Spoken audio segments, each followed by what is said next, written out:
So, are we online? We are online. Okay, that is fantastic. So I have to check the stream. Give me one short second. Yeah, that seems to work. That seems to work. That is fantastic. Yeah, online since like half an hour. I think no, wait, it's like 1 hour already. Oh god. I wanted to test out a little bit more of how this whole, this whole thing here works. And I have, I'm testing out like how to send the stream key.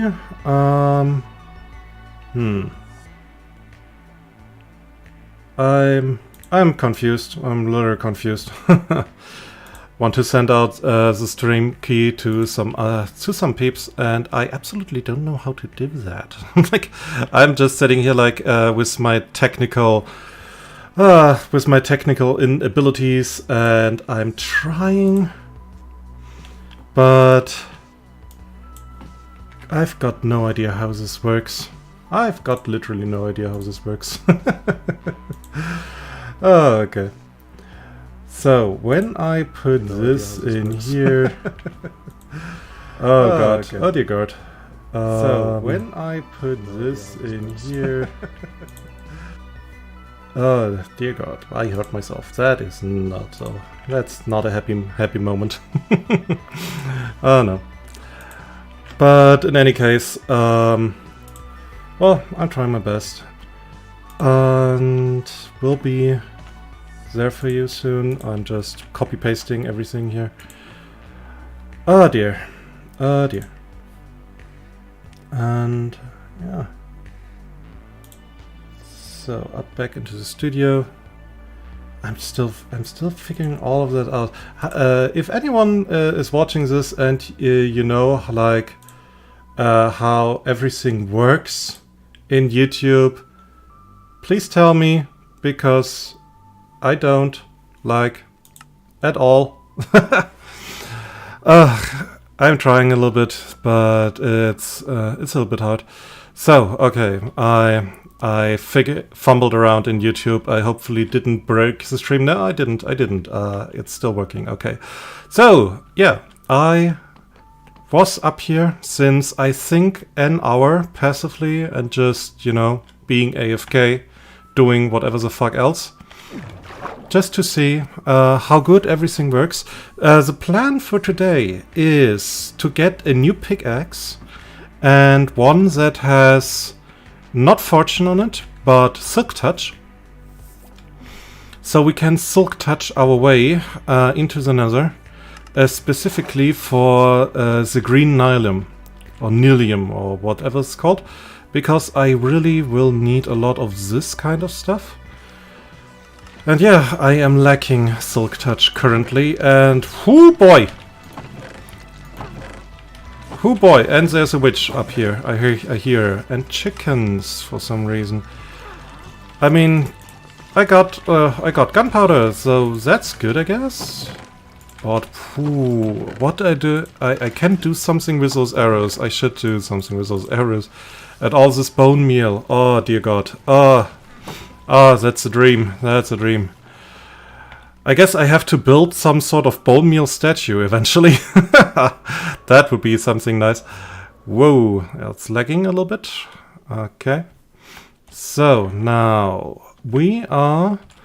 Well, the idea is now, firstly, to get a new librarian and to get to make a silk touch pickaxe. That will be the first thing that we want to do. And as soon as I got this silk touch pickaxe, I will go ahead and farm a lot more of the shrooms, of the big shrooms, nether shrooms, nether. So he down there, he's fine. Okay, it's nice. What the heck are you doing here? At that time, should go to bed already. Now, now's the question, where was the priest? Was he here? No. Are those guys changing beds? No, they shouldn't. Hey there. Okay, you go a bit lower. It's fine enough by me.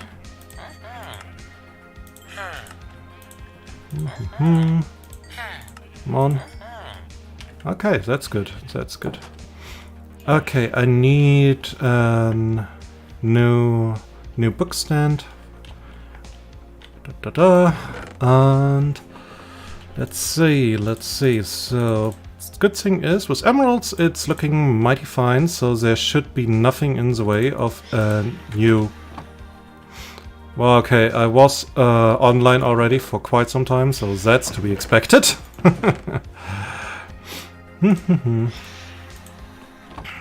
So give me just a minute.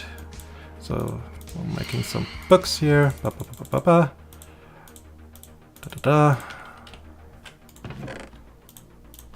And wood.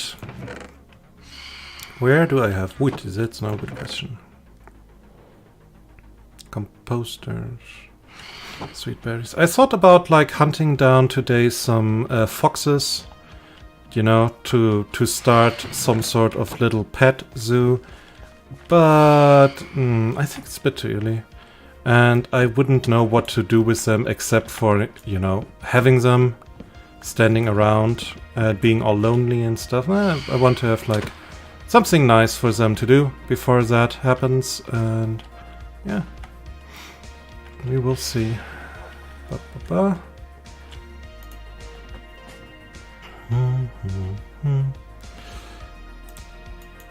So, of course, I forgot that.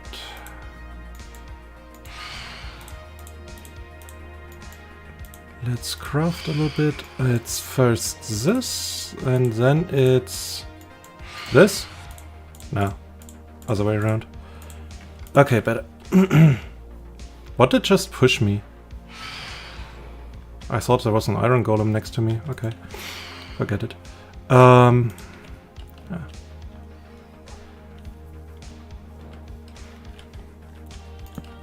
So let's see what villager will be interested in this, and let's go to bed. I wanted to say, luckily there's a bed here. Cat, come here. Good cat.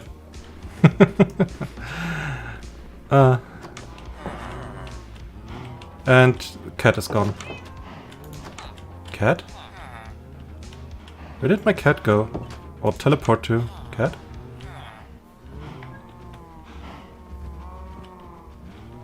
Huh?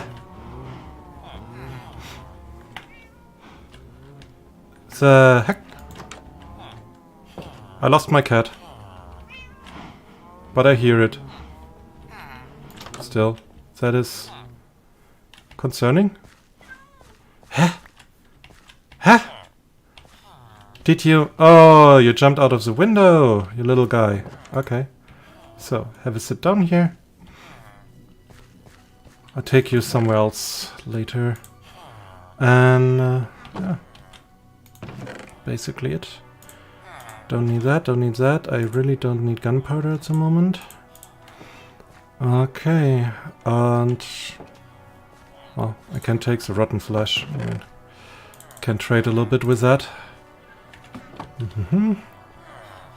So, is there a new librarian? Are you new? I think you are. You already have better prices.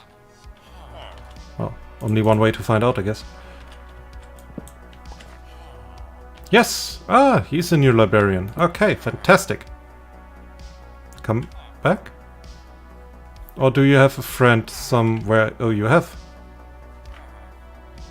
That is where... where are you all coming from, suddenly? Okay, so, idea is, we need a little bit of silk touch. So let's see if we can do that.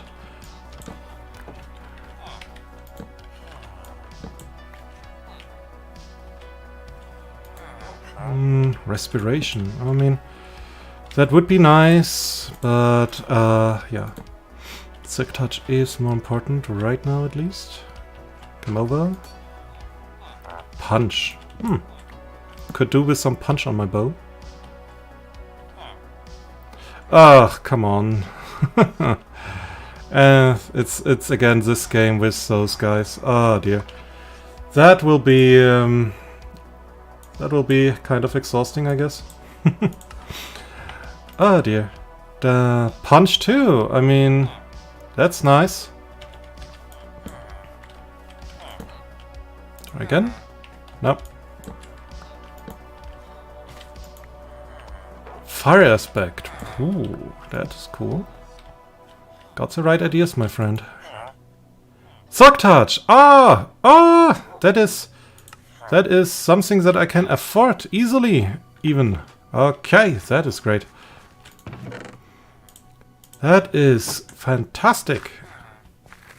So, by the way, this thing needs a little bit of repairs, so I'm getting this out. Hello.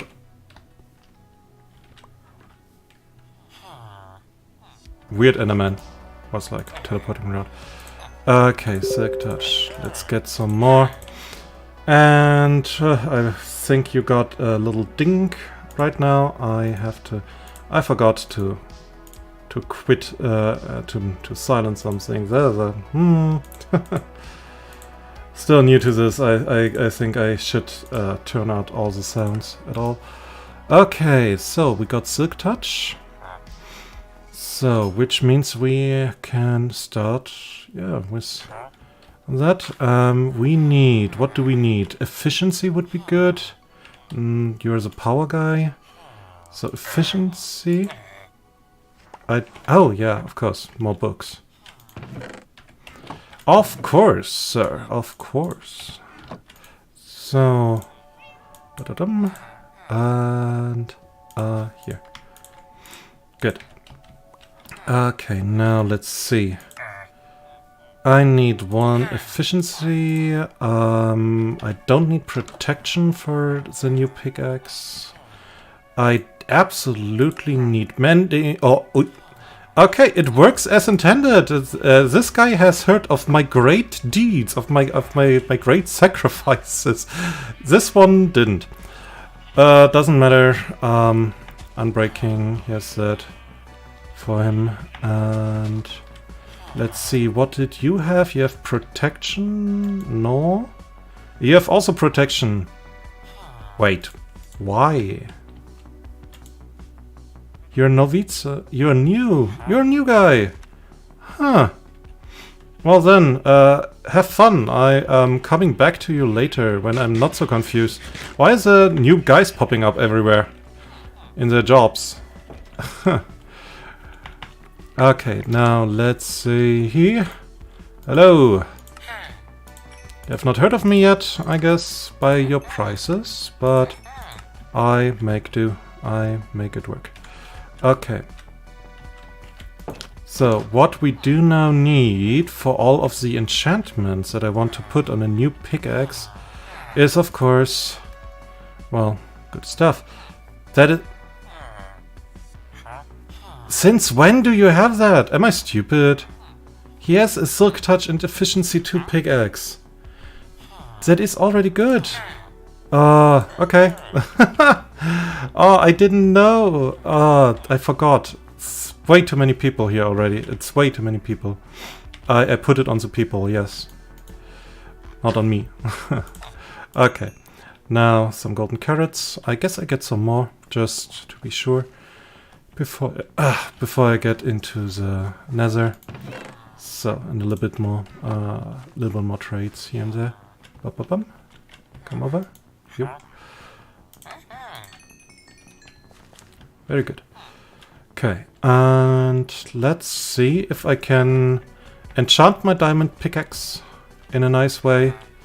So, how you guys doing? You have the good prices. You don't. You're one of the masters. You don't. You don't. You do. You should tell your colleagues. You should tell your colleagues what I did. Well, the saving thing, not the abduction thing. Okay. So we've got that out of the way. Where are my enchantments here? So Efficiency would be good, unbreaking would be good. Silk touch is there, mending would be good. Okay, I'll put those away. And let's see what we can do with that. So, first off mending, so we can repair it. And unbreaking. Nice, nice. And we don't have 8 levels. Okay, efficiency is for later then. And some books here, don't need that, don't need that. That thing is full.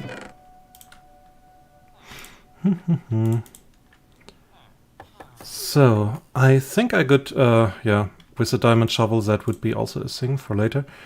And we can pretty much go. And where do you come from? Wait, I saved you! Oh no! You're one of the guys I saved. Oh, no, no, no, no, no, no, no. I mean, yes, but no. No, but yes. You cannot go here. It's dangerous. There's some lava around and stupid stuff. And hey, where did you go? Where did you... What? Huh? Oh, that's why.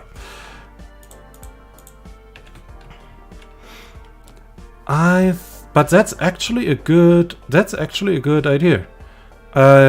I don't plan on using the brewing stand in the near future, so let's make sure that I get a lot of emeralds for a little of zombie meat. So go here. That should be fine. So just need to put the blaze powder somewhere else, and then we are off to get some nelium. And this time I have the fitting amount. That will be the good thing. I will have the fitting amount of bone meal, which will be everything.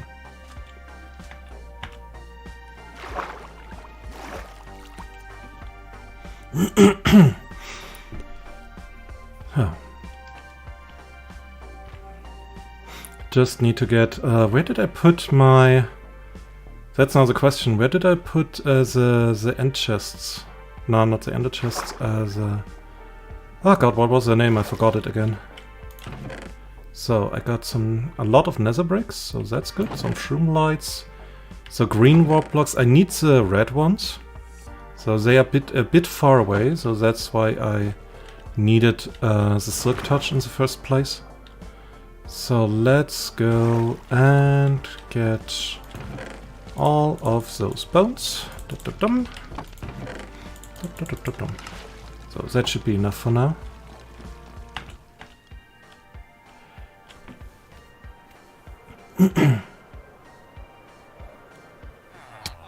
Ow. Okay. Oh dear god, why is the first comment that I get? Give me 1 second, guys.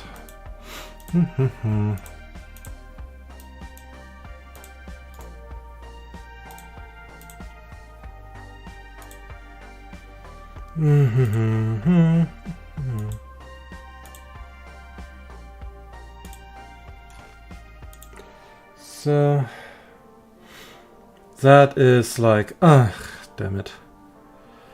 You think you have like a nice and chill stream and suddenly, boom, very weird website shows up.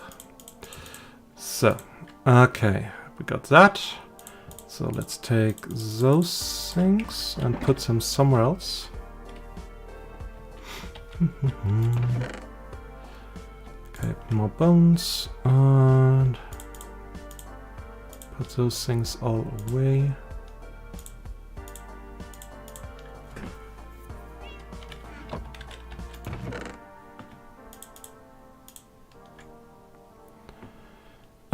And the gold. The gold goes here. Okay. Good. And I have those pickaxes. I have the axe. I mean efficiency too. It has something going for it. So, and now I wonder where exactly did I put the other shulker boxes? Because I do not remember. And that's, I think that's a thing that I should know. I think I should know that. Where did I put those? I didn't put them here, did I? No. Where did I put the shulker boxes? No. Ah, of course, I forgot. I put one in my farm over here. Okay. That's the one I was missing. And that one is full with stuff. Okay, I take care of that later. Right now I need it for nether stuff. That one is full too. Dang it.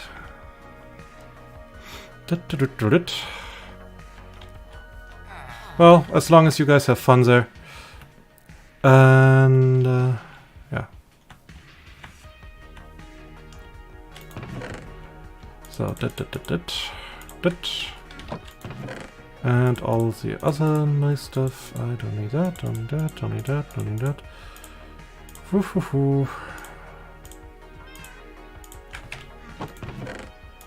Okay. So, 2 shulker boxes, one filled with bones, one is empty.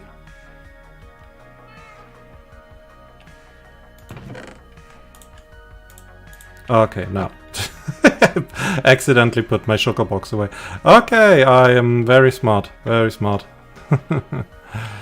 Okay, now let's go. Let's go into the nether. Let's find some red nalium and then we make... Yeah, we make a lot of very traditional grinding. But for what I plan, like I have like some ideas how I will build it.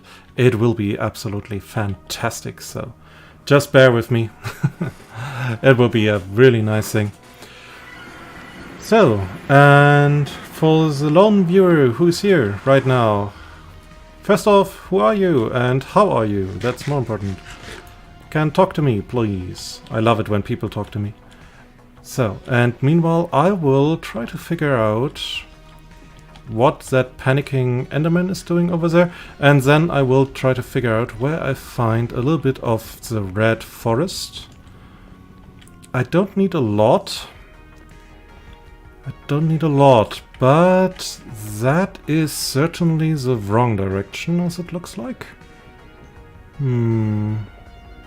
I cannot see anything in that regard. So let's try another direction.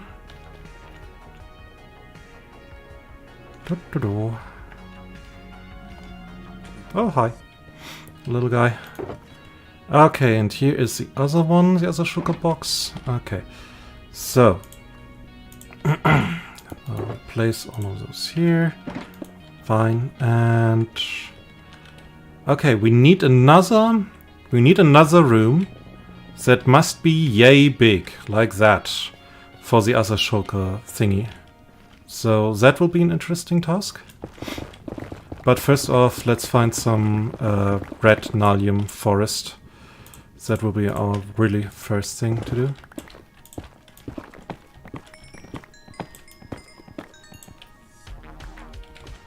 Okay, some lava. Let's see. So.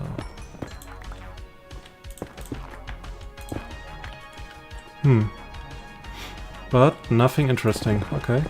Not really, at least.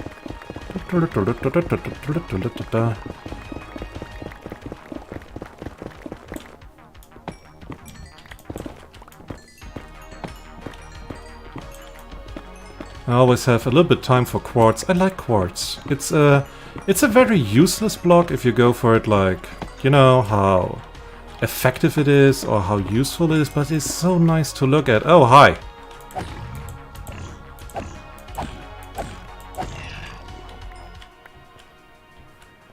Okay, that is kind of what I'm looking for. Minus the ground. How high up am I? Not very high.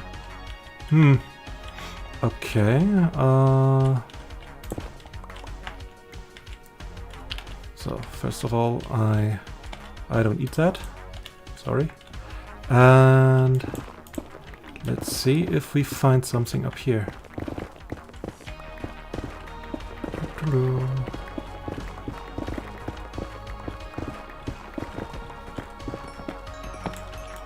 Okay. That would be... Well, because regarding quartz, I have some ideas what I want to do with it. Like in everything, I need quartz. I need quartz, like for making a nice city, or making a nice tower, or making, like, you know, when I build a statue. Like, I still have the idea of building a huge thing for some streamers, and in their colors, of course. Also, I'm wondering why I'm not finding, like, anything in the redwood area here. I thought, but I thought wrong, didn't I? Dang. Okay, other direction.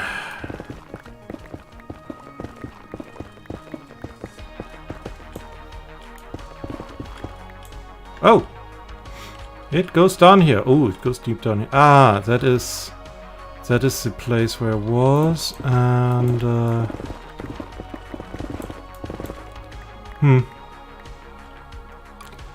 nothing really interesting. Okay, that's a little bit sad, a little bit disappointed, not gonna lie. Okay, now let's see what else we do find here. So.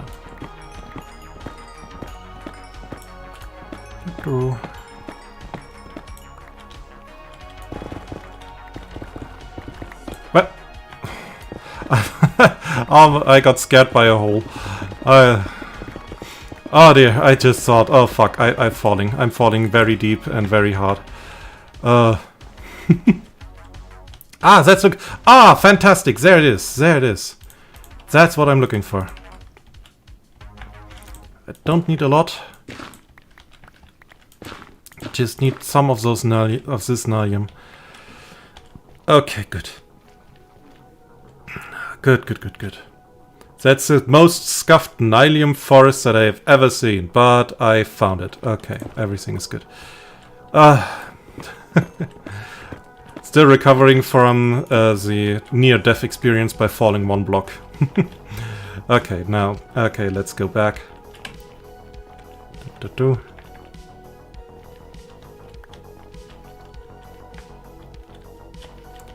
Okay, where did I came from here. And then I went this way. Okay. Huh? Could you not? I mean, would it be possible? Would it be too much of a hassle? Thank you. Thank you very much. And no, I don't eat that. Never ever, Mr. Clever. Okay, so next thing, what we do need is basically this room again. Oh look, little guy up there still. If you remember, like last time when I was here, that's like 2 or 3 streams ago, was like little guy up here is still here. Oh dear. Okay. Oh hey Earth. How do you do, my guy? So, first we need a little bit of personal space here. So that we can start the room in a proper way. Okay. Very good. You missed the invasion. You missed an invasion for me? Oh, that's so nice. Or what? What's going on? Playing some strategy games, I guess. When you say invasion.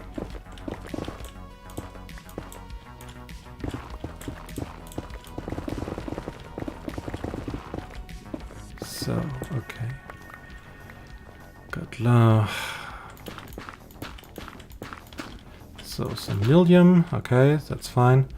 But I have to replace that again. I mean, yeah, a bit stupid of me, but that's important. So, okay, we need a little bit of space for the nilium to grow, and we need a lot of space up. Like, how much was that? That's easily 20 blocks, right? Easily. It's easily 20 blocks. Oh, hello. A visitor. And I guess I need more coal down the line. I'm running out of coal again, by the way. Ha! Okay. Here you go. Here you go. Up. Oh, that's not full. And here is some quartz. Bot invasion. Okay. Well, I'm sorry to hear that, I guess. Then, you know, tell the bots that they should come, that they be nicer to you next time and come in a more convenient space. That almost hurt. Almost.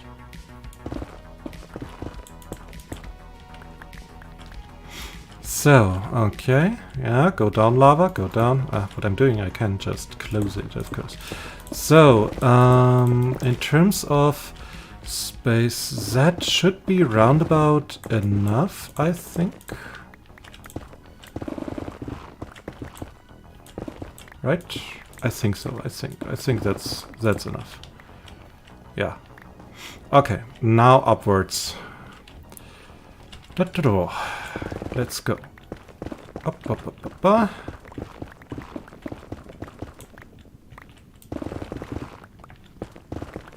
Okay, and I said like 20 blocks that were easily 20 blocks, so let's do that.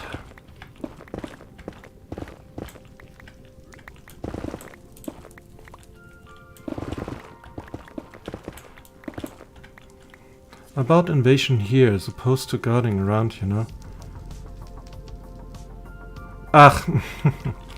That you mean, yeah. I mean, that bot was here like... Oh, did I? Huh? 1 second. I dig into something. Here I am. Okay. Okay, so first I need that gold, because I just need it. And second of all, I don't have arrows! I forgot to bring arrows! And a shield! Oh my god! I am... I feel a little bit... I feel not so good. Oh dear. Okay. Okay. So now goes it down here. And the invasion, yeah, that was like 1 minute into the stream. I was like, oh dear. And since I'm still off schedule, I mean, eventually maybe I can make a schedule that would be easy for you to, that would be like, you know, I would love to do it, really, I would, but it's kind of hard to do with my daily life and shit and stuff. So, appreciate you're here. That's the important part. You're here, and that's good.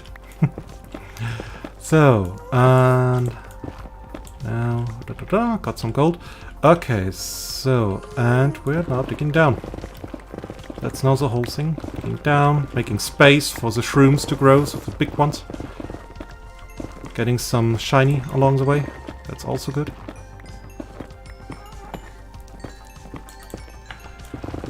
Man, it's so absolutely satisfying to have netherrack just disappear in front of you. That feels good, man.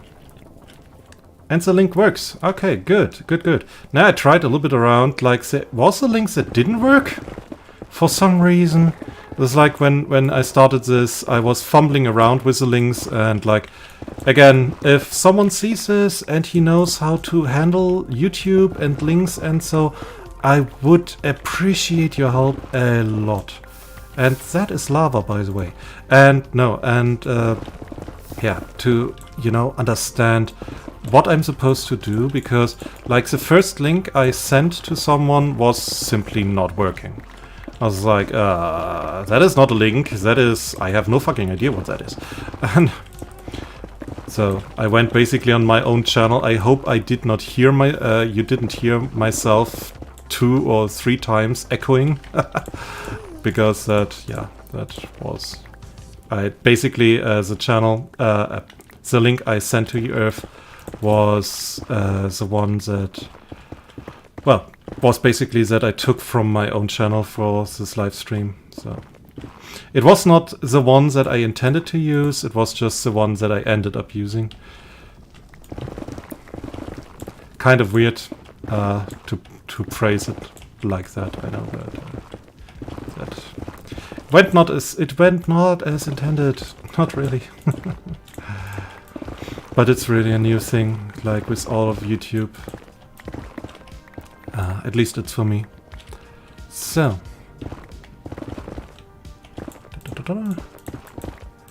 But the good thing is, we also already got red Nelium. So, we're just preparing the second room, the second hall, or whatever you want to call it, for all the shrooming, for the shroom shenanigans that are going on. And we have, this time, we absolutely have enough of bone meal. We have, hello there, enough.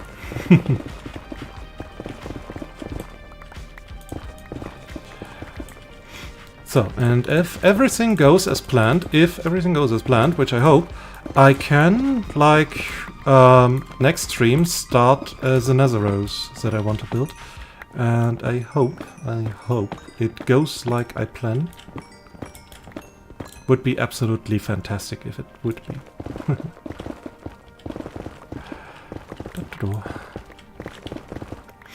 So.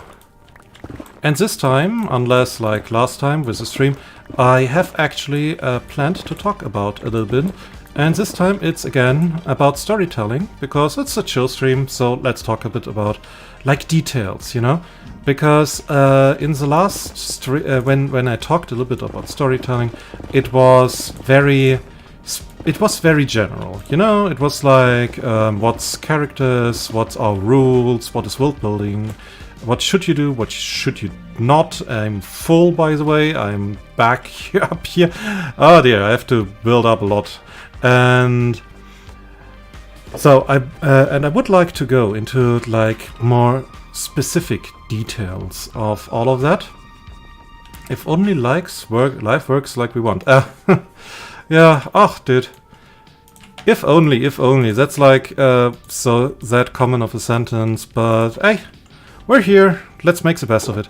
And I absolutely intend to make the best of it. So this is all work in progress. I will have to go back eventually to get, you know... by the way, that's... I should do that now, because I really don't want to, you know, stop when I'm working on it. I just get all the other netherrack, and I should get some more coal, because I absolutely need more coal. So I will go back and get some more of that, and so we can make more bricks. Whoop. Just collecting all of that first.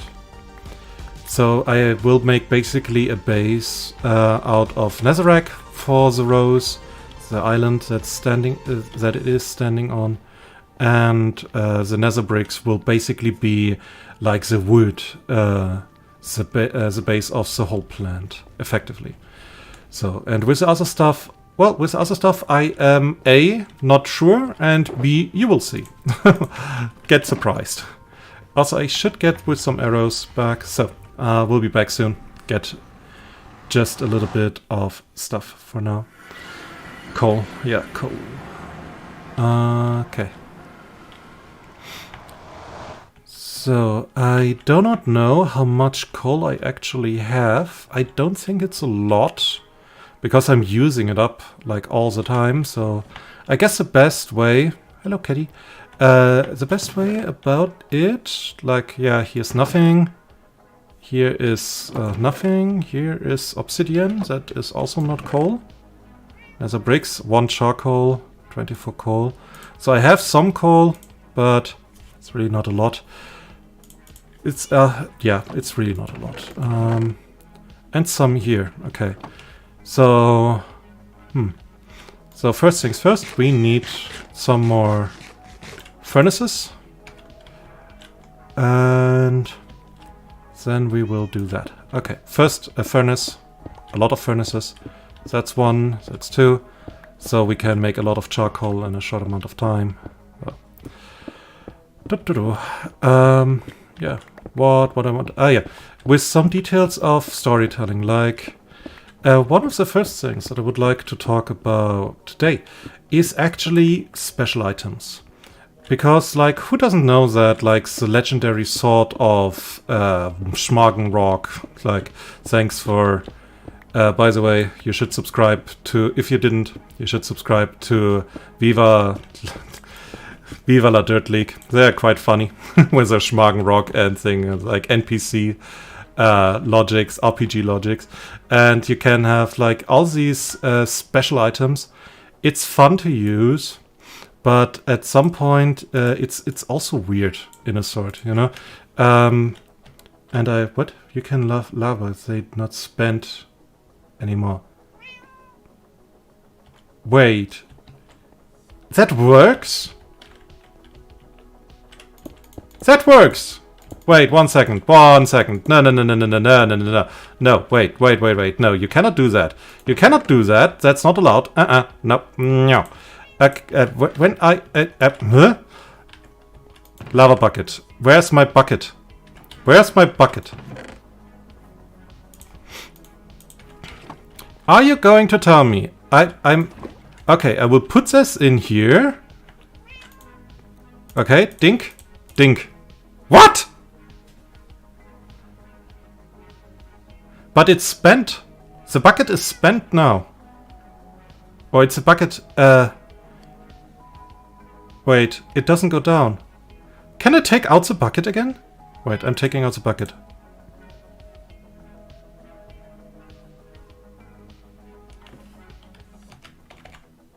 What the fuck?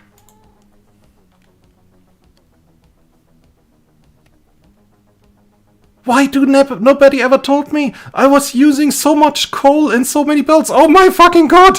Oh, that's awesome! I need so much lava now. Oh god! I have adrenaline. Oh, it's the rush of adrenaline. Where's my portal? I need lava. I need more lava now. I need lava. Oh god! That is so fucking perfect.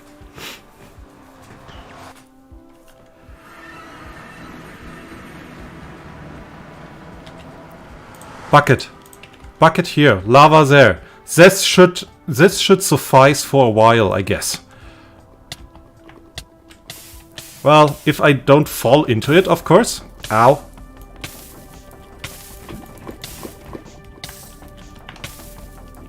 Ow. Still ow. Still ow. Why does that work? Why does that work? And for how long? Is it like for eternity? Does it never stop? Because why doesn't it stop? It's lava. I mean, lava is spent eventually too, I think. I mean, I know normal physics, but like in Minecraft, I'm just not so sure. On 1.18.2, that's one complete, like, I'm on 1.19. Why is that not going down? Oh my fucking god. I'm getting an aneurysm. I'm getting an aneurysm on that. I'm done. That is the end of evolution. Oh my god. I can finally smelt so much as I want. Oh, that is so good. That is so good. I need to kill trees now. Wait. I don't need to kill trees. I'm an idiot.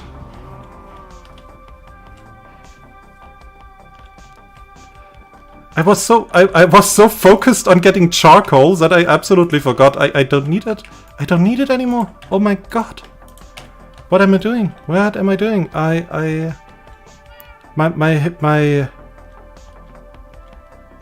My brain has stopped working. Brain is not responding. Why does it work? And why does it smell 100? Like literally like 100, or is it like you tested it out until 100 and then you lost interest or whatever? By the way, what's in here? A water bucket. Okay, that's effect. Hey, don't.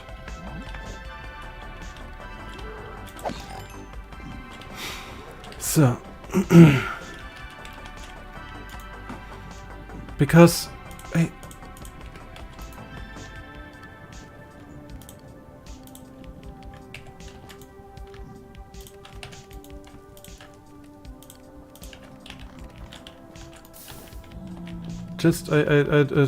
sure everyone will be fine very soon. Yeah, no. Dude, I spent so much time getting charcoal because I thought to myself, well, you know, it's kind of limited for me with the amounts that I'm, you know, doing and stuff. And then you come just around, oh, by the way, you can use lava. Oh, like, what? I can? My mind is melting.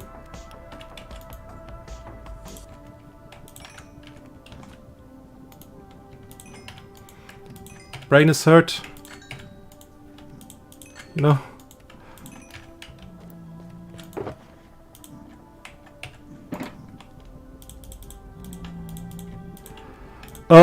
Okay. Okay. I'm attuning to this reality slowly. Oh, I cannot open that. I still cannot open that, huh?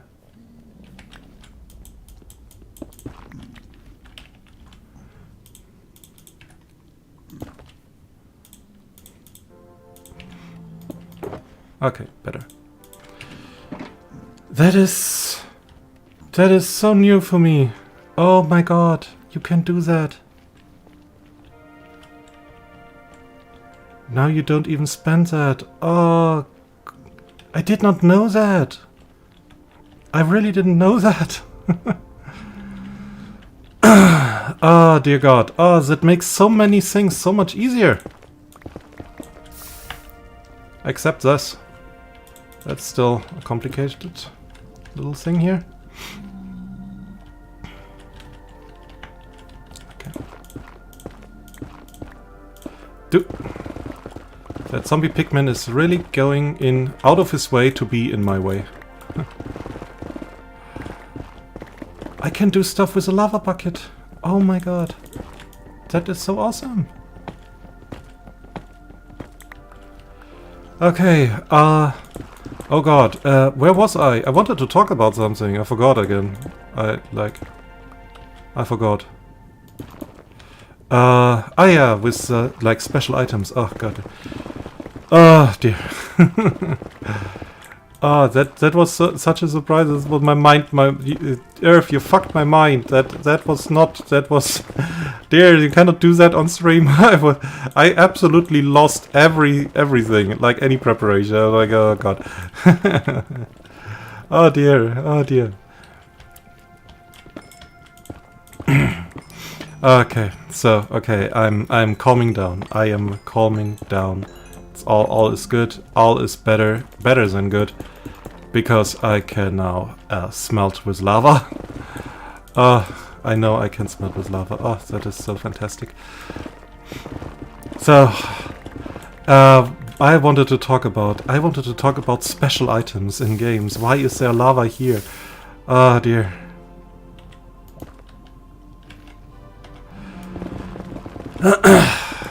So, okay, so in storytelling, so I'm catching my drift again. In storytelling, when you make, the lava's really going down here.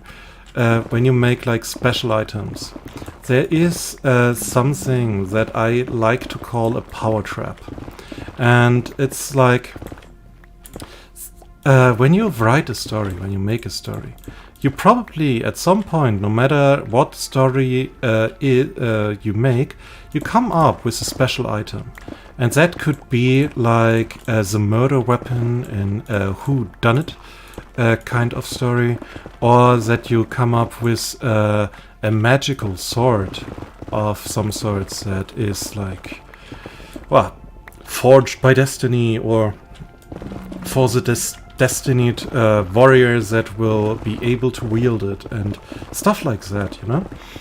And it sounds maybe a little bit cringe, but it is a trope for the fantasy for a reason. It is very successful after all, because a lot of people like it. You know, it gives a clear definition of power. It is an easy way to make your character get something powerful that your readers, your viewers or watchers, that your audience loves and understands and that they can refer to. But the thing is that you can block yourself in, like I almost did right now, in a sort of a trap. And that is what I like to call power trap.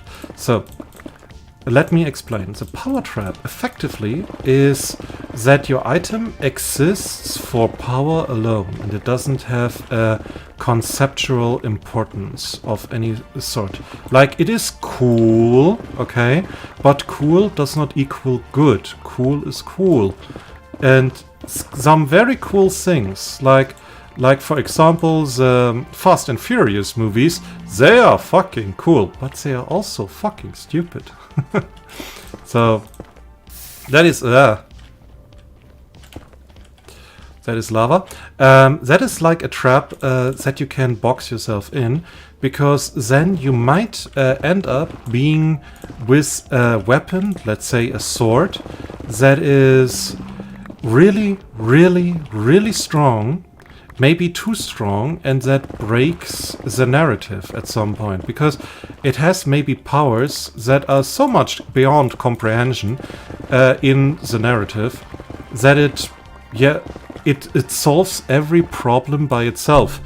Another way of saying is like you have like a god MacGuffin.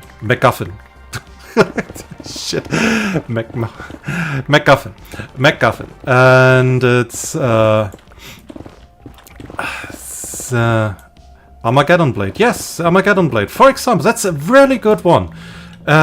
For everyone watching this not knowing, Heroes 3 has a weapon that is called the Armageddon Blade.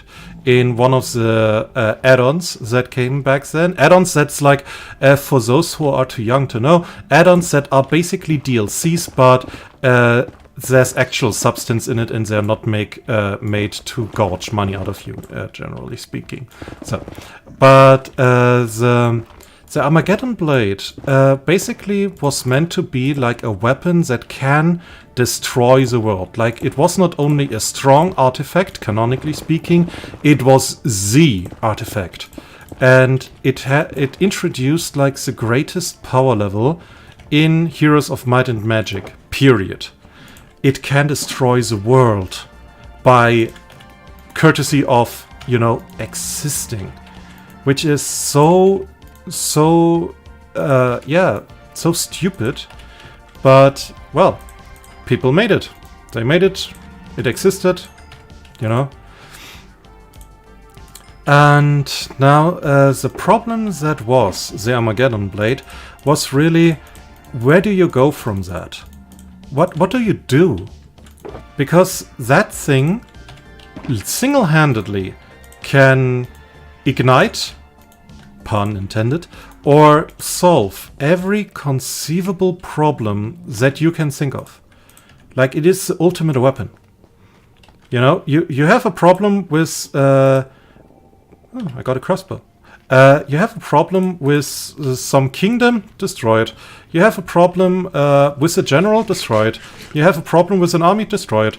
It was basically... And then was also this whole corruption theme going on with the Armageddon Blade. That the blade basically corrupted the mind, like a little bit like Lord of the Rings, the One Ring style, you know? And then, additionally... there was a prophecy, if the Blade of Ice and the Armageddon Blade would ever meet in battle, the world would be destroyed by a cataclysm. So, and... Excuse you, sir. I am talking here. Why do you give me your shitty crossbow? And... there. And, that was... On the one side, it was cool. It was fucking cool, yeah? But it had a lot of... It introduced a myriad of other problems while it was cool. Because where do you go from there? What do you do? What can you do? even? Like, that is a valid question at that point, because the Armageddon Blade was just... it was too powerful. And that is this trap that you can box yourself in, the power trap that I like to call it.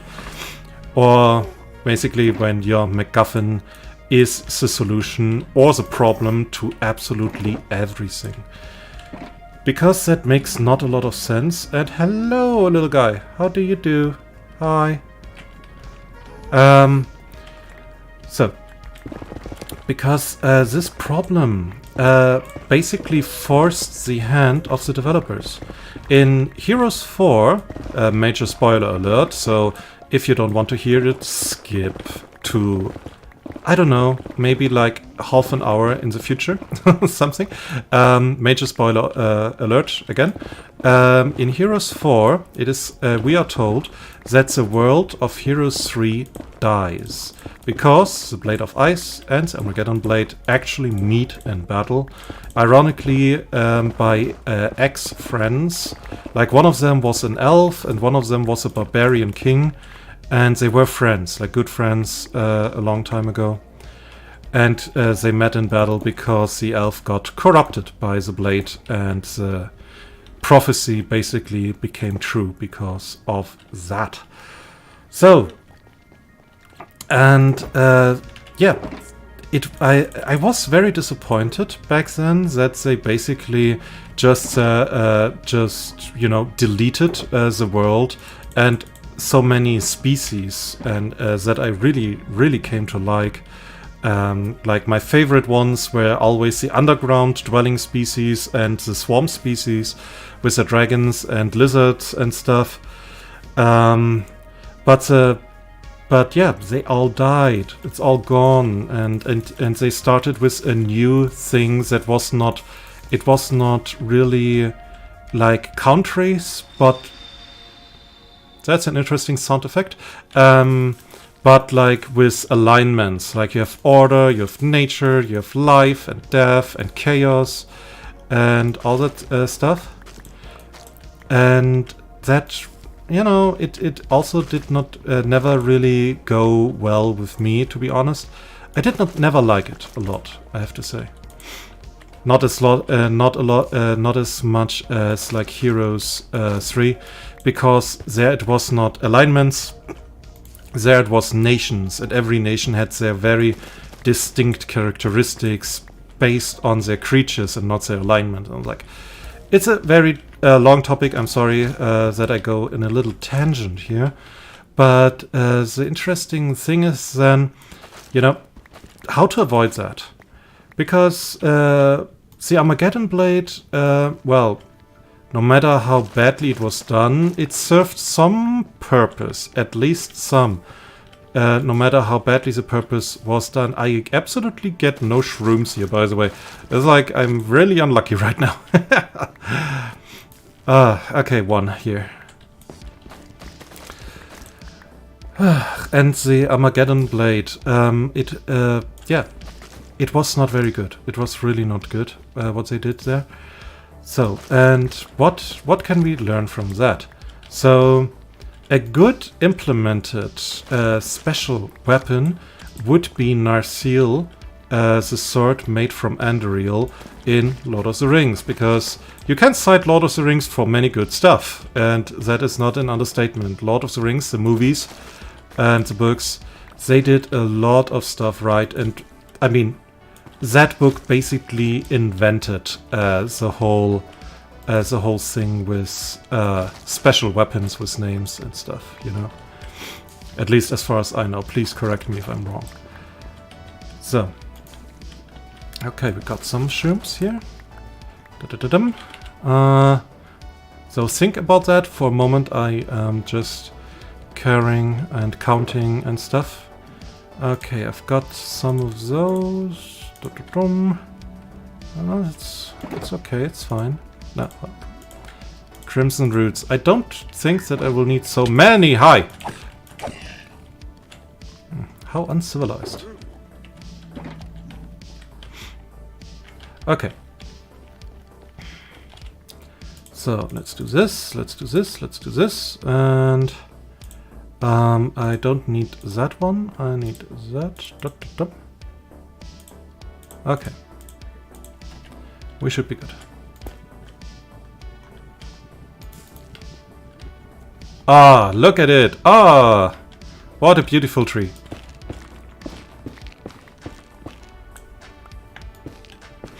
So, because now let's talk about Narsil, the sword that Aragorn gets after a while from Elrond. So, first of all, what is Narsil? So, Narsil is in the lore, it is considered as one of the very, very few weapons that is even able to hit Sauron and hurt him. Like it is a sword, if I'm incorrect, please correct me, that was given by the Valar, or the gods themselves, to Earth. But it broke during the first fight against Sauron, where Elendil and... no, it was Isildur and Elendil fought against Sauron, and Elendil died in the process. So, and that sword remained broken, and when the sword gets reintroduced into the story that is in the Fellowship of the Ring, it is still broken, since I have no idea how long. And we are made aware that this sword, that is the sword of the King of Gondor. You can turn roots into bone meal too. Oh, that's good to know, thank you. Where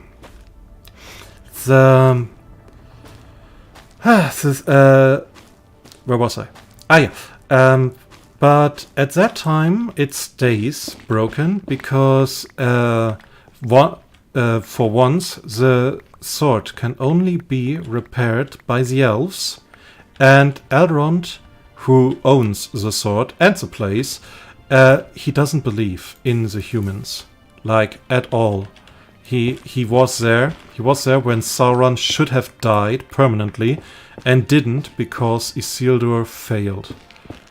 When, as he stated it, he said, I think I paraphrase, I was there when the humans failed. I was there 3,000 years ago. Yeah, it was 3,000 years ago. And where he urged Isildur to destroy the ring, but he didn't, because the ring grasped him. Also, I will go over to the ring too, because the ring is also a good example for, first off, making a good MacGuffin and also make a good special weapon. So, and then later in the third movie, also third book, Narsil. Oh no, wait. Okay, one second. I have to think. I think in the book Narsil gets restored much sooner. But I do not know exactly anymore because it has been quite some time since I read the books. So, and Narsil comes back to Aragorn, gets delivered by Elrond himself. So, and that is very special. Now, because Elrond is one of the more cynical characters in the movie series. He doesn't believe in the humans. He doesn't believe that Aragorn will survive even at all. And at least in the movies, he doesn't very much like the relationship that Aragorn has with his daughter Arwen, because it will doom her to die eventually. And as she's an elf, she can go to the Undying Lands to live forever. Ow, ow, ow. What's that? It grew into me. That was not very nice. So, the thing is now, why is that now a good weapon?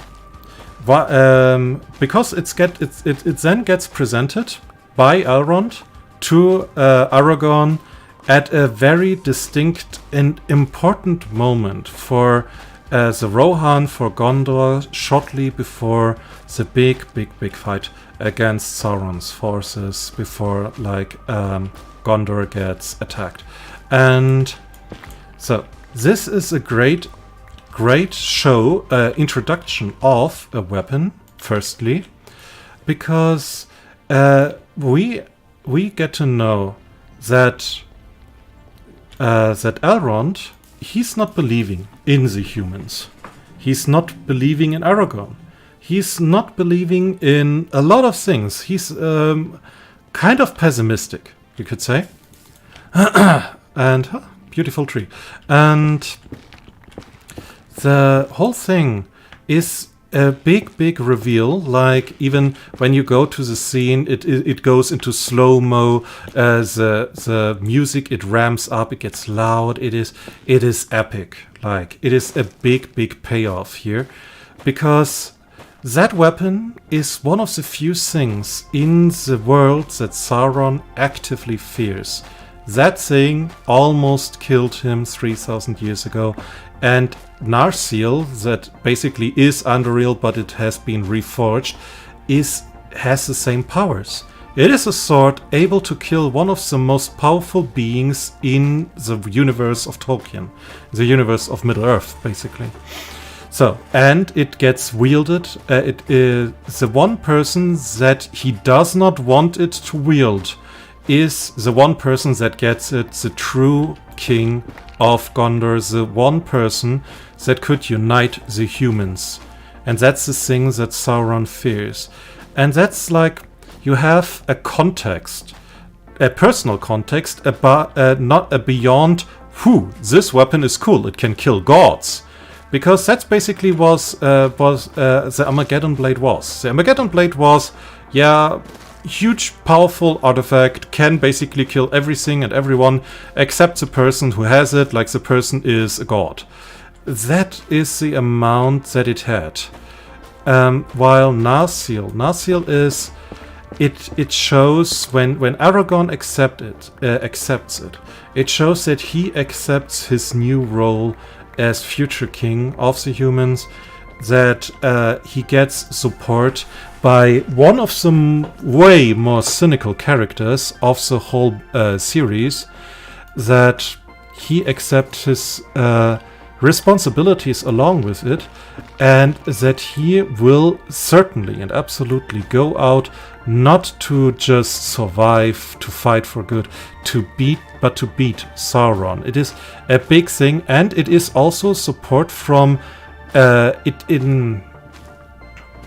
basically between the lines. It's also support from Elrond for the relationship that Aragorn and Arwen have, because again in the book series he supports that relationship. He was actually very happy about that, but in the movies it's not. It's like a sort of little conflict in the series. Well, not little, a big conflict.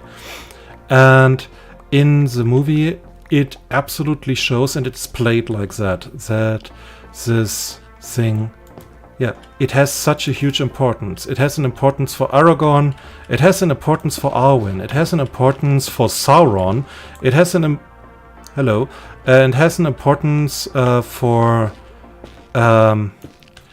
basically for everyone that is in the war, because it means that after the war there will be a king, and the real king, the true ruler of Middle-earth. Because that was like a big thing also in Tolkien, like the true rulers and stuff, you know. But that's another topic. It's another topic on that. So, and when that was basically a really, really good, unique, special, powerful weapon. Because later then, in the third movie, when they finish the fight again against Sauron, the first big one, they go to the Dark Gate and try to lure Sauron out. And one of the reasons why they are aware or believing that they can do it is because the one person that Sauron fears actively, which is Aragorn, coming with the one weapon that Sauron fears actively to his gate, to his kingdom. It is a bait that Sauron just has to take, because, yeah, he is afraid that Aragorn over time may unite the people of Gondor, as the human people, against him, that if he gives him too much time, that Aragorn might find a way. And at that moment, it should be added, he believes that the ring is in Gondor, in the ownership of, I think it was Pippin. I don't know, Merry or Pippin, one of those two. One is in Rohan, one is in Gondor. I always forget who's who from those two guys. And yeah. And of course, he would like to kill the king that has probably access to the One Ring, access to one of the only weapons that might be dangerous for him. You know, all of that. It was a bait that Sauron had to take. It was... effectively, Aragorn was too dangerous to be ignored. Hey, little one. How do you do?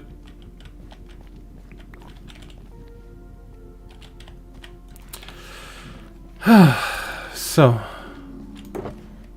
Okay. Da-da-dum. Okay, we got a lot of netherwort blocks. So far so good. Some crimson stems. Not as much as I would like to, but we're getting there, we're getting there. Weeping vines, some shroom lights. Okay, could be better, could be worse. So it goes out, but oh dear. I can use all of that lava. That is so good. That is so good, lava works now. I'm still happy about that.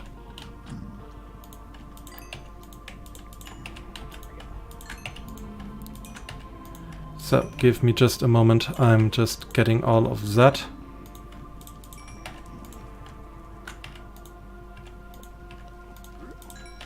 Okay, 1 second. So, and yeah, with the One Ring, it is basically the same. The ring is not just like this, oh cool, it's a ring that corrupts everything and kind of the Dark Lord wants it and stuff like that. No. It gets much deeper than that, much more detailed. By the way, where's the little guy? Hey, little guy. Here, have some gold.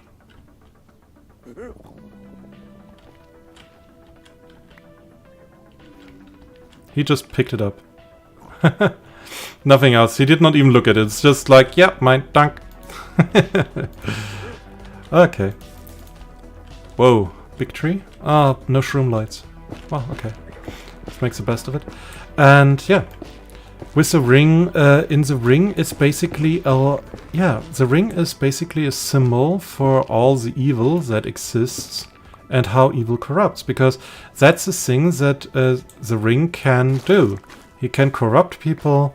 He works only for his master, and it's one of the fascinating things I really found in the movies, by the way, was really it's such a little thing, but like everything revolves around it, and that's like just a personal fascination, because often enough you have like you know, you need to destroy the machine. It's a mount of doom beyond the sea of grief, below the what I know, the endless storm, whatever. And it's just like always over so huge and big, and you know, over the top. And with little guy, do you mind? Thanks. And with Lord of the Rings, you have really this whole thing that it's that thing that is producing all of these problems. That is the main thing for every character, basically, is it's just a small ring. A small ring with nice engravings. So, yeah. That's why when I play TTRPGs, it's usually that like things of great importance are usually also very small too. So if one of my players watches this is why all the important things are small. Also that you can carry them around. So, but a little bit back to the topic again. Okay. With the ring, it is also like you have not only effectively a super weapon, okay? that gives you immense control. At least not you, but like Sauron specifically, because the ring is only serving Sauron. It is filled with his powers. It's basically a part of him. It is effectively alive for all intents and purposes. And the whole thing is, first off, every character in the whole movie, the movie series, acknowledges the importance of the ring. That it is some, like Boromir, very early taken in, influenced by it negatively. Some are not as influenced, for example Gimli and Legolas, so they are more side characters, you could say, and a little bit of comical relief at times to, you know, raise the tension in the otherwise very serious kind of movies. Not raise the tension, alleviate it. So, like everyone, literally everyone, you will not find any character who is just like, yeah, it's just a ring. Everyone acknowledges that this ring is an item of great importance, because in the book series, everyone can kind of feel it. And in the movies, it's not so translated, but it has like an effect of on the mental stuff of everyone. Like, for example, Gandalf and Galadriel, like, they refrain from even touching it because they are afraid of taking it and what they would do with its power, because both of them are one of the very few people in the world that have actively enough power to kind of utilize the ring. And the ring is, again, and for everyone who's wondering why I'm talking about the One Ring in a segment where I'm, you know, grinding a little bit and talking about super weapons, the ring is supremely, what are they doing here? Supremely powerful. Like, if you think about it, Frodo, Gollum, and Bilbo have no idea how to actually use the ring. And the ring only, quote, like really, quote, only, unquote, gives them invisibility when worn and an extreme amount of life. They just don't die. Like, Gollum is, what, 500 years old, canonically? Like, extremely old. And Bilbo doesn't age until he gives the ring away. So, and same is true for Frodo, more or less. So, yeah. And I had heard once that a person is saying, like, yeah, that's not a superpower. He makes you he makes it that you can go, or that you can get very old and invisible. What else? I was like, what are you talking about? What else? That is a lot. Don't. Okay, I'm coming down to you. So. Okay. Sorry. Sorry for the little interruption. He needed a little bit of attention, this guy.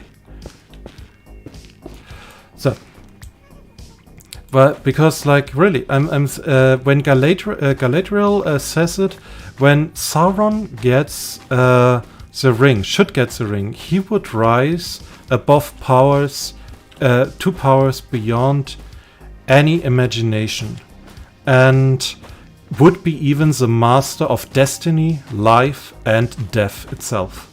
It's like, that's pretty powerful, you know? It's pretty heavy. And a big lifespan, yes. The thing is, we don't even know if the ring only gives you, like, I have to emphasize this, only gives you a lifespan that is several times longer than you should, or if it actually makes you immortal. Because nobody who had the ring died of natural causes. Why is it not growing? Now it's not growing. So that already is an extreme amount of power if you think about it. The thing is, of course, that the ring attacks your mind. It is alive in a sort of way, and it makes you... It is, you could say it's kind of a drug, you know? It is not the same, really acid rock, but it makes it so that you need it, that you need to know it, where it is, that you need to have it, that you need to look at it. My precious, you know, this kind of stuff. It is using, that's like the interesting part. It not only is it just a weapon, like Andariel or Narcial are just weapons. They have a specific use. In this case, fight against the evil and destroy it. But the ring is even able to, you know, make sure that you value it even higher than your own life.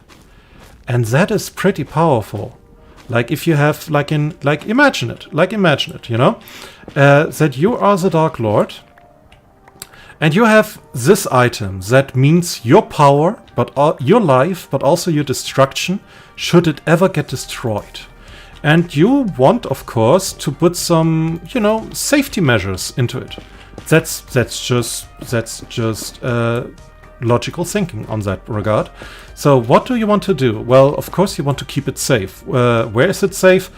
Well, on your person, of course. You're the Dark Lord. You're powerful and everything. So, but what? Just think. What if you should get beaten?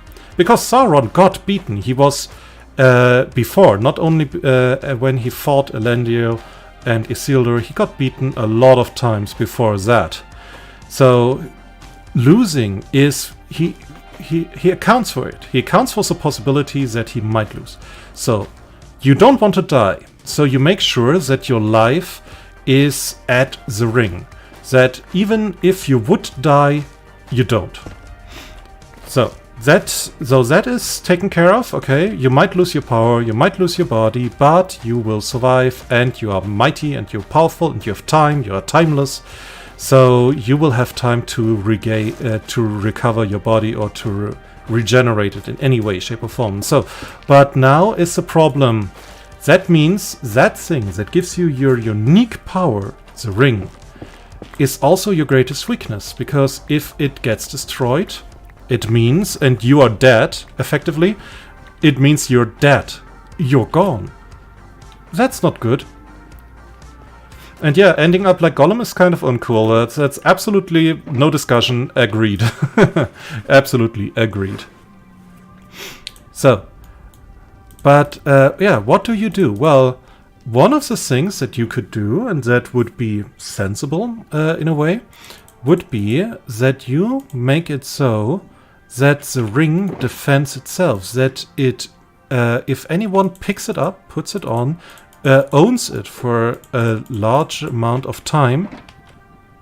Good day, sir. That this ring makes him or her protected, values it even higher than their own lives. In, you know, it is disgusting. It's vile, but it is also very smart, because that almost guarantees your survival. Not perfectly, but you know, I hope you catch my drift on this one. That Sauron is not like this, oh, I'm a stupid Dark Lord, I just want to destroy the world. No. He doesn't want to destroy the world even. He wants to rule it. That's absolutely not the same. He doesn't want to destroy it ever. Because what would he have then, you know? There would be nothing left if he would just destroy it. That's boring. Why would he do that? No, he wants to rule it. He wants to own it. His world, his creation, his people, everything. So, making it so that whoever gets the ring that is not you will be afflicted with a sort of, you know, need to protect this item. And it gets stronger and stronger, makes them value this thing. And like drives also the ring to you.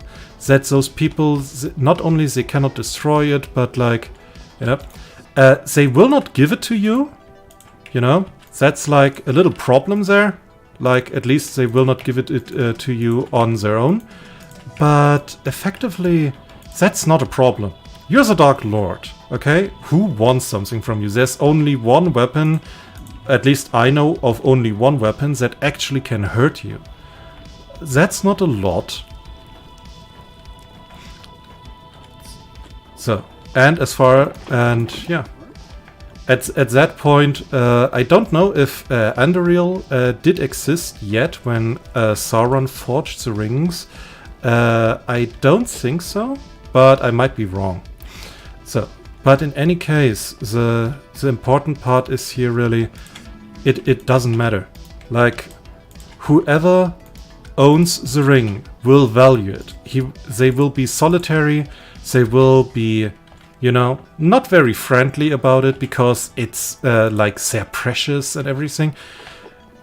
Basically, you could say it in very crude words. It makes you an asshole to own the ring. It makes you an asshole, and that makes a little bit more sure that you will not have people around you when Sauron comes for the ring, or the ring wrath. At least given enough time. And the next thing is also the ring is using your ambitions against you. That is even more, that is vile.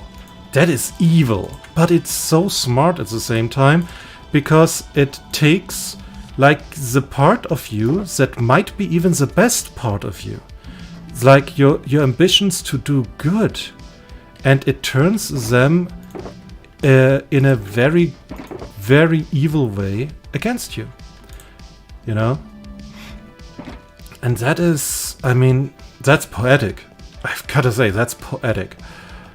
To build all of this up, and that makes it a good super weapon, a good item, you could say. It's whoa, that was fast. To have like this irony, this purpose behind everything. Yeah, I think purpose is the word I'm looking for. It's not just cool. Oh, it's a ring and it gives you a long life and it's corrupting. Ah, evil, evil, evil. No. It has purpose behind everything. Even its design. Because that design could be... I know that Tolkien was not a fan of allegories, like at all. But like it is a genius design idea that the ring doesn't look evil. It is a simple ring with some very beautiful ornaments that only show themselves when it's hot, you know.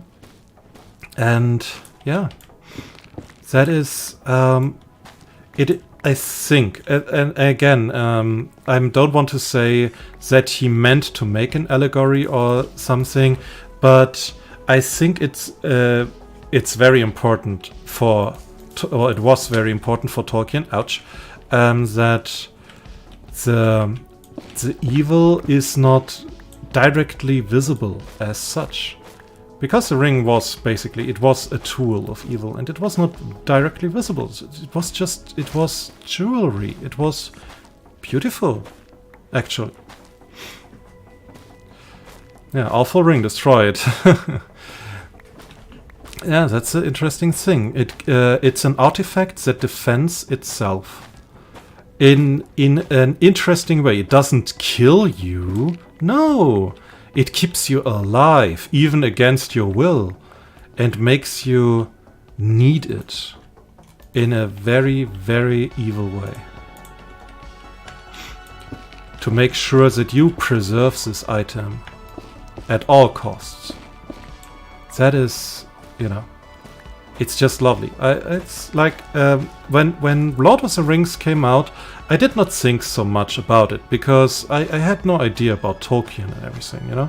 I think I watched The Fellowship. I think I watched it on VHS. Like,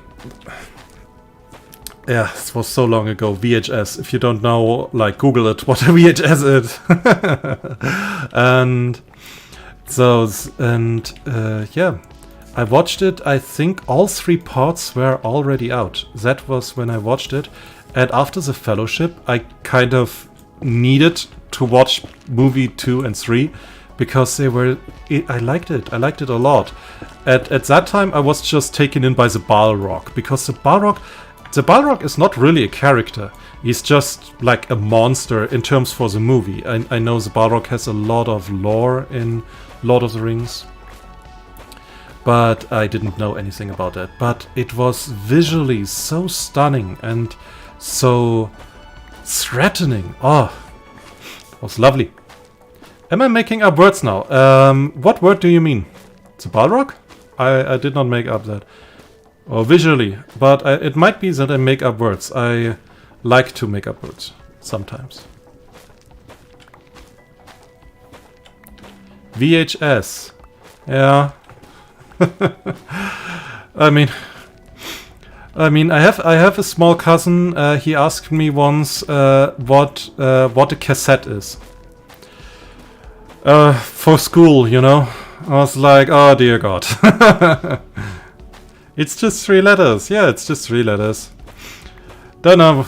Don't worry. I give you my ABC book later, and then you gotta know what a VHS is, and a ZYI, and a FI, and other 3-letter names.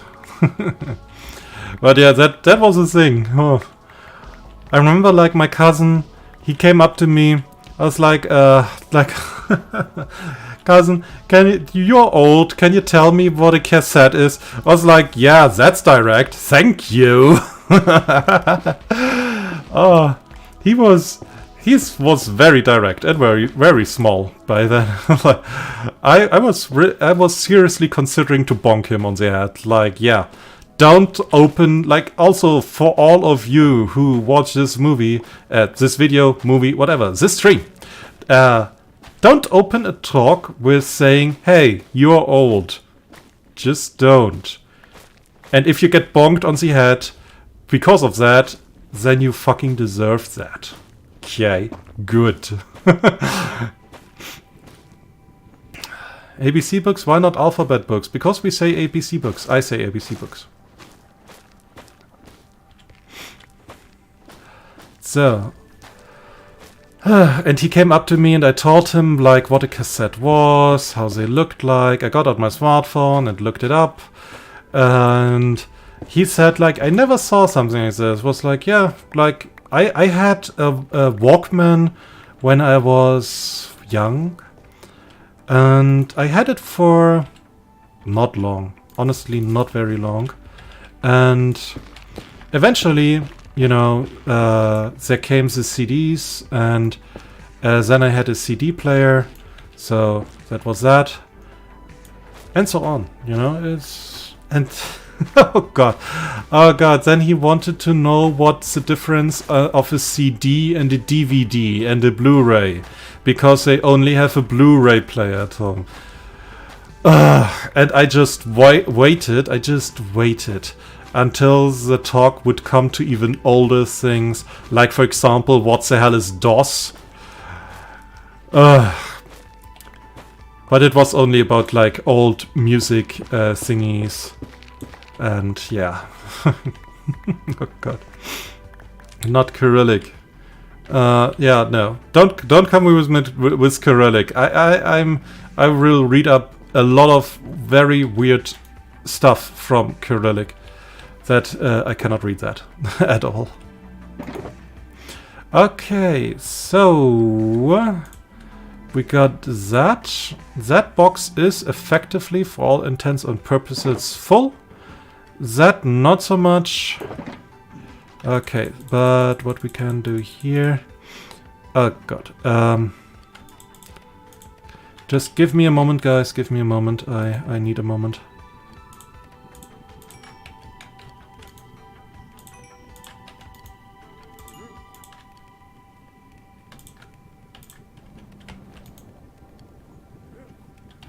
So, just give me a moment. I'm just refilling everything so I can maximize the use of lava that I have here. As good as it gets. More netherrack. Okay, good. Okay. Do I have anything more? No, I don't. Okay, good. Man, that's such a discovery. I can smelt with lava. Okay, back to the topic, and yeah, I told him about all of this. He didn't say thank you, old man, but I saw it in his eyes. I saw it, and I hated it. The next time he wanted something from me, I told him that he would do something for me first, because I was kind of offended to be called old in my age. He's a good guy, but like social cues are not his strength. Absolutely not, sir.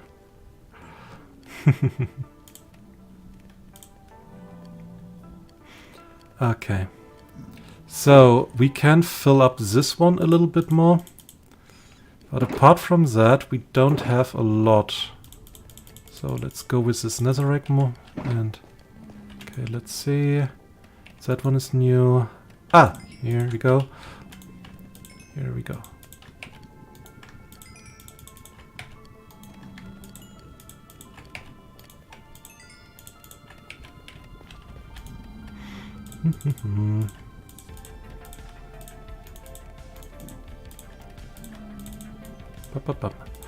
Okay, good.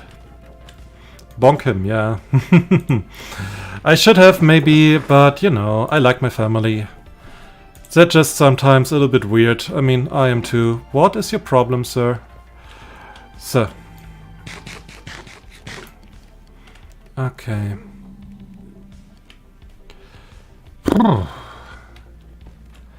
By the way, I should make, I said, a little chest.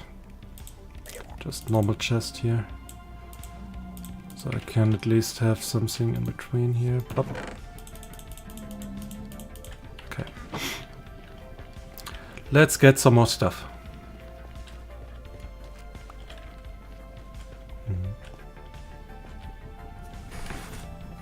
Cause what is that? Bonk. It reads bonk. Wait. I know that this weird N that you have there, that is some sort of da, right? So, bodak, right? Right? Say that I'm right.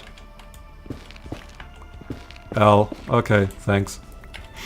Love you too. Oh dear God.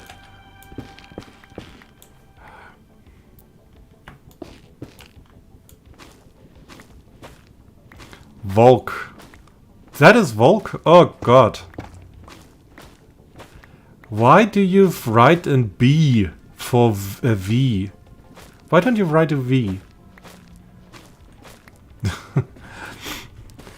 I have like the sneaking suspicion that somewhere, someone came to the Russians with like the translations, and someone just, you know, fucked up the whole translation thingy, or maybe he burned it, and then when you know, the task was about to be done, and the Tsar told him, "Hey, where's the translation stuff?"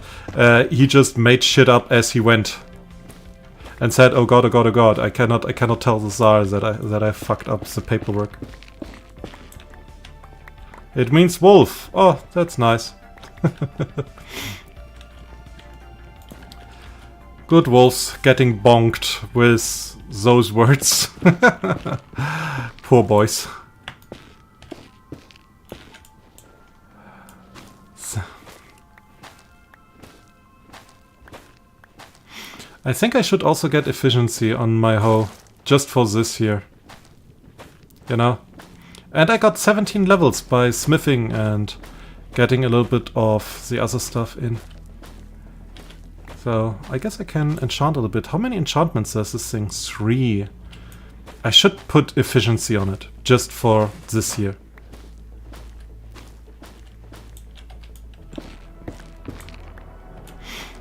So. Slavic pronounces, so you're kind of close. Oh, I'm kind of close! They fucked up the translation. He said it. A Russian guy said it. They fucked up the translation. I will not believe that, and nobody can tell me otherwise.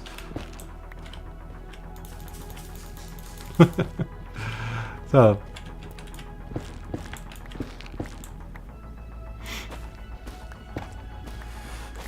Oh dear. It's okay. You're a good boy, Earth. So. Good. I think when I'm done here and have filled my sugar boxes with everything, I think, like, how long am I? My word is too small to be proof. I take it as proof. I take it. I take it. So, and I'm just checking how long am I streaming. Not long. Right? 1 second. Give me 1 moment. How long am I recording? 1 and 3/4. Okay, that's not a lot. 100 minutes. Okay, that's fine. It's fine. So, up.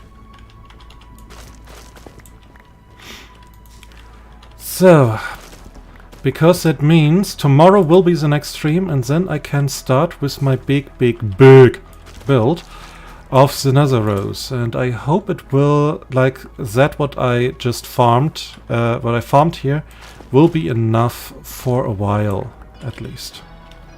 I don't know, because honestly I have just a guess down on how much I will need. And I don't have a blueprint or like math or anything, so we will see. We'll see how far we can go tomorrow. And if the stream will be too short when I say like, no, that's not enough, that's not enough for me. Yeah, then I will go back to farm all of this. The next thing afterwards would be basically making a big warehouse. For me, myself and I.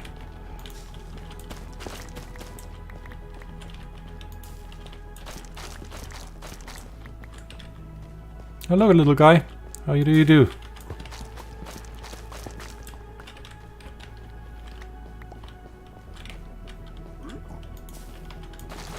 So. Okay. 116, it's good. I guess this. So, crimson roots. So I'm just going very shortly back, getting rid of most of those, I guess. Nah. No, guys, that's really a bad idea. Guys. So uncivilized.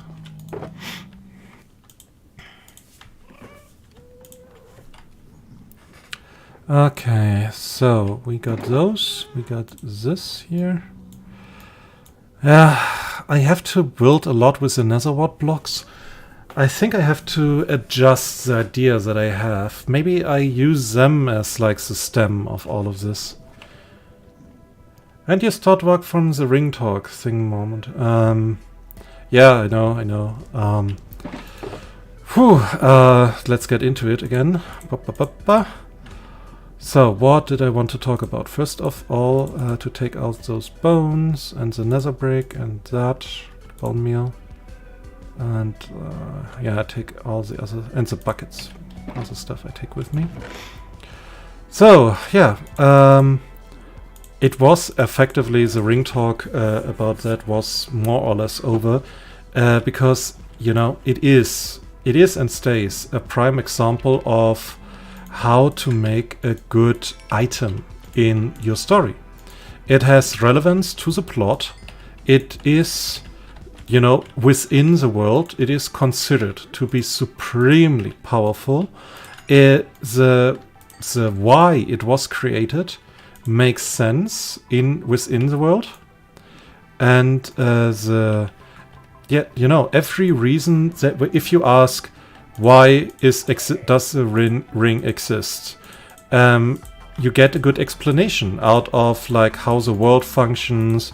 And if you ask yourself like what would Sauron do, you know, you get a good explanation out of that question. That's, by the way, a good hallmark of good writing. That if you ask yourself, well, why would the character do this and that? And if you get a good explanation that makes sense within the world, and it does not need the character to have a lobotomy or to be stupid for plot's sake, then that is a good explanation. That is then just a good explanation for why something happens in that world. And that's always good to have. Like, you cannot have enough. If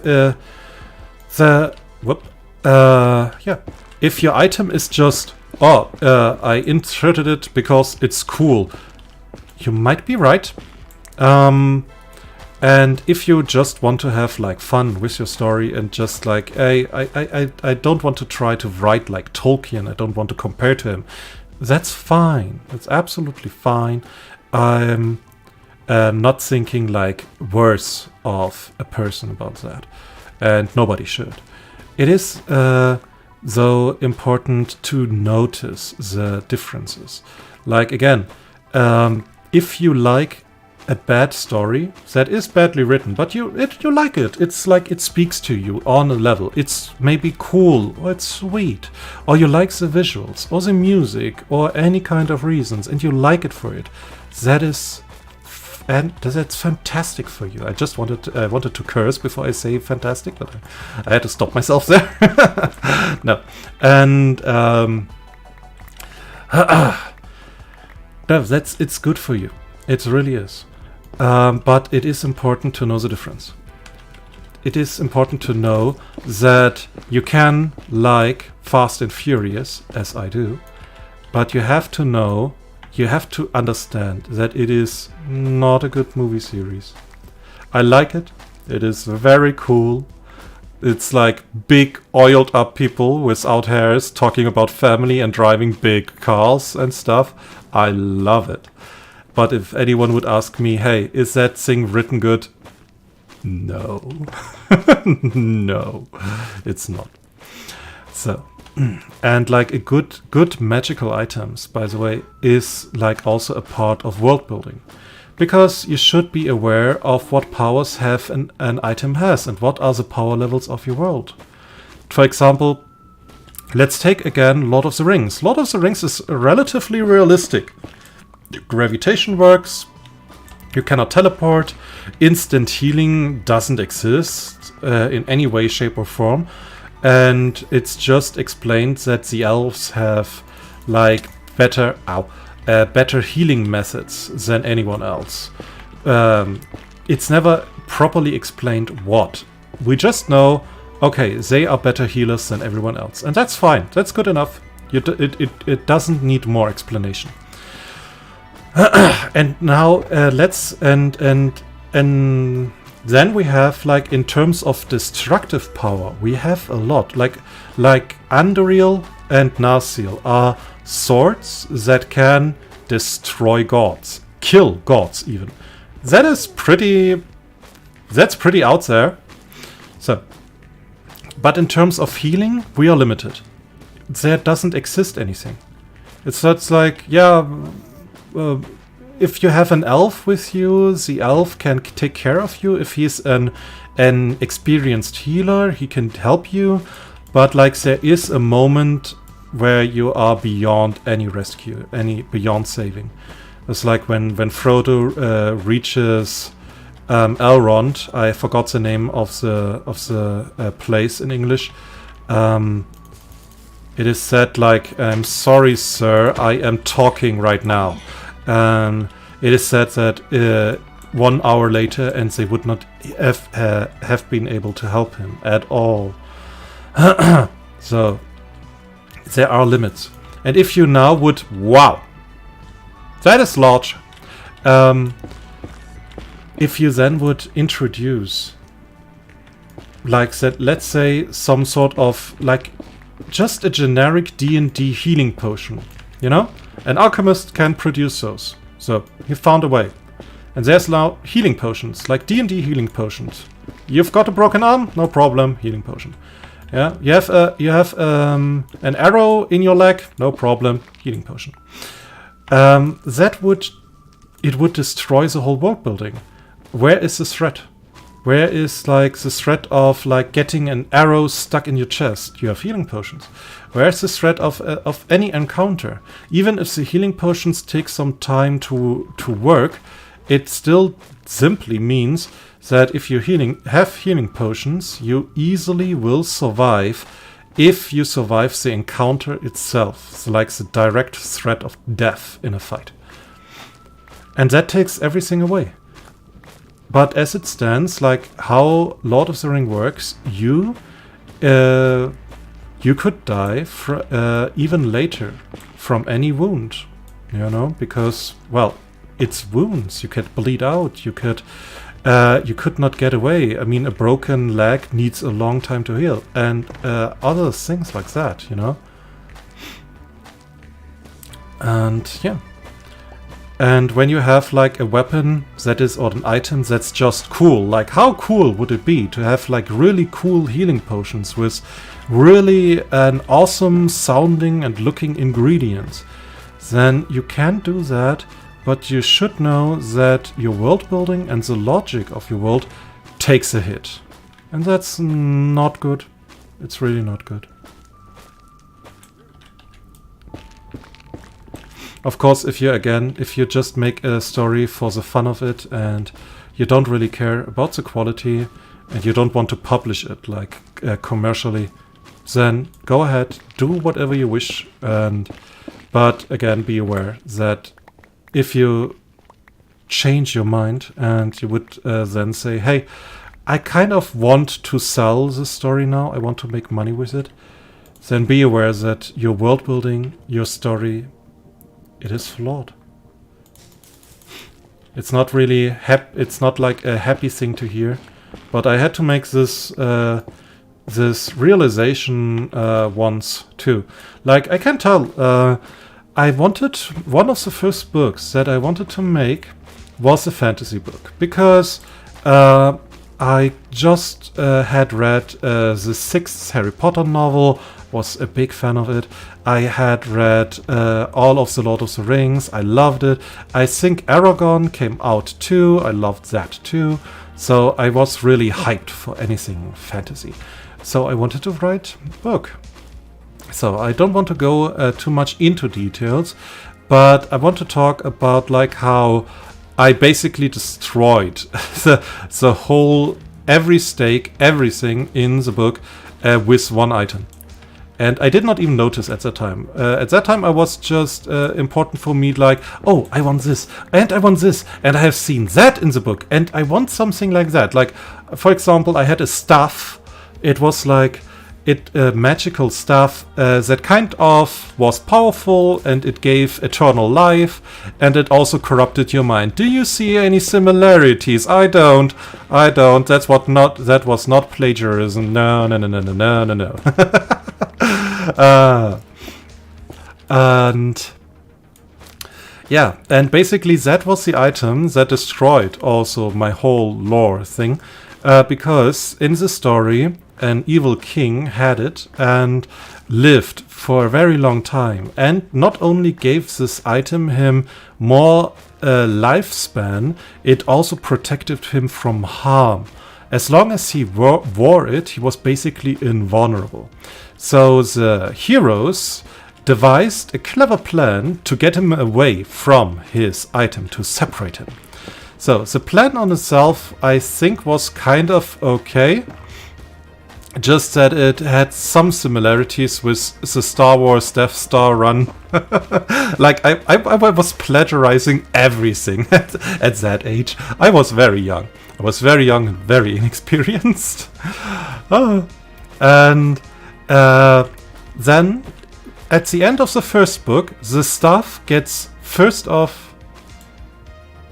What are you talking about? Yeah, that's good, Earth. That's good. Thank you so much. And at the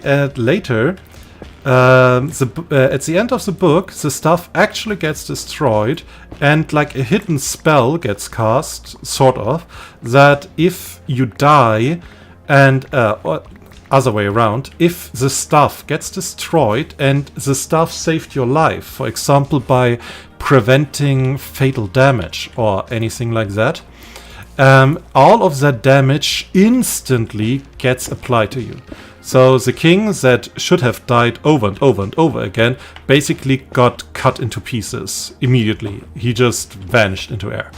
And yeah, he got annihilated. And then the stuff later got repaired in the second part of the story. And one of the heroes then owned it, had it. And even though it had like a deteriorating effect on his mind, like he became slowly more evil, uncaring, cold and stuff, I ran into a serious problem that I did not even recognize.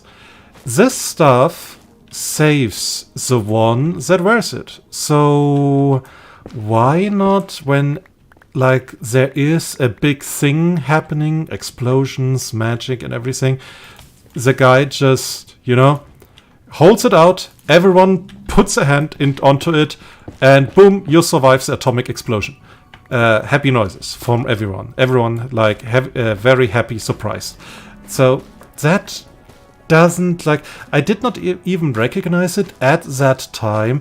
I just grew out of the story. I kind of disliked my hero because like he was now cold and evil, and he was supposed to be the hero, he was supposed to be the good guy and everything, you know. And yeah, and later when I years later looked back onto the story and examined it like analytically, I was like, phew, that stuff destroyed all stakes, because, you know, the hero can survive everything. And the hero also was kind of powerful in that universe, so he can also defend the stuff and himself. He just doesn't, like, he just does not has to let go. And it's kind of not a good story if, you know, your evil villains have to come up with an idea to beat your hero because your hero is so fucking powerful. I was like, maybe it was not such a good story after all when I look back into it. I loved writing it, I learned a lot. And that's also a thing for everyone who is listening to this and writing. Reiterate your story, redraft, do it. If you find a mistake, try to correct it if possible. Don't give up. Fall in love with your world, fall in love with your story. You can do it. It is possible. In my case, I just, you know, I outgrew the whole thing. I think my love for fantasy, it's still there, but I like to write more science fiction stuff right now. And yeah, it was a good teaching moment, you could say. I learned a lot. You can make the heroes a new big bad evil guy. Yes. That was a thought that occurred to me when I looked back to it. That he could have become the new big bad evil guy. But thing was, I already had set up another big bad evil guy. And it really was the hero versus the big bad evil guy. I cannot take away the hero, because then it would just be two big bad evil guys fighting over who is going to control the world. And that's not a very positive story. I didn't want to write this, you know? So I decided against it then, eventually.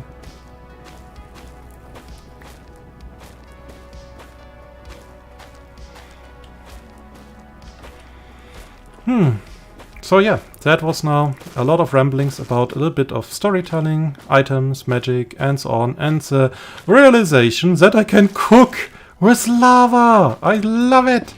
Woohoo!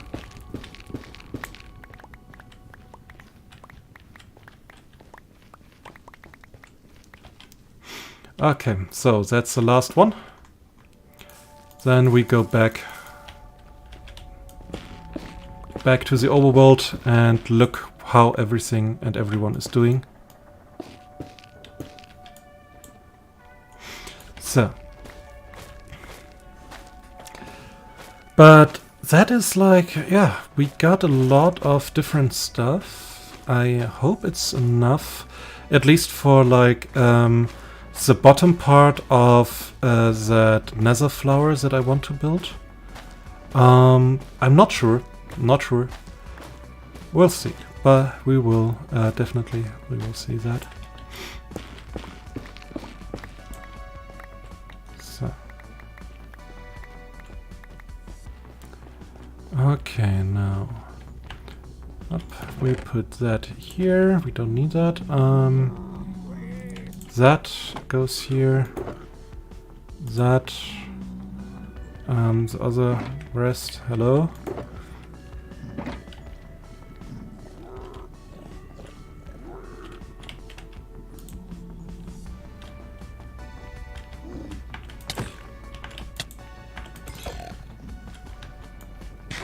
So, okay.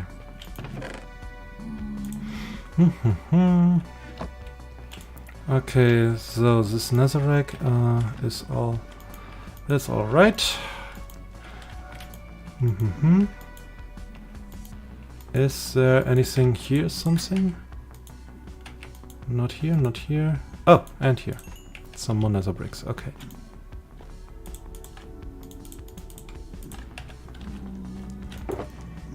Okay, that is filled to the brim. That is not.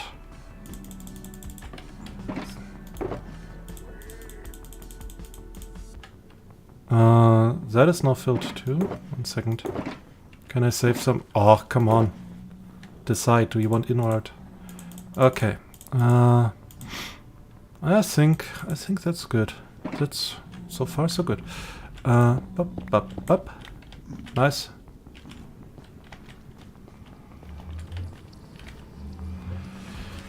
That was successful. We got a lot of stuff today.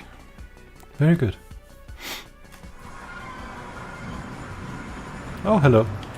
And... oh! Ha! One with armor. Another one with armor. Wait, is it the same? No, it's not the same. Tourist destination. My place is a tourist destination. Let me go through.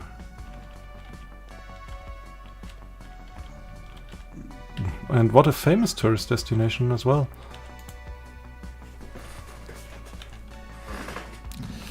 Okay, so...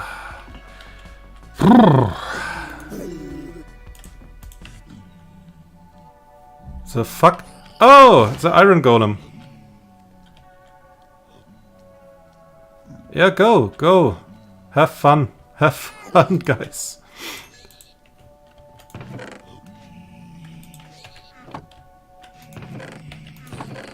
Have fun. So, okay.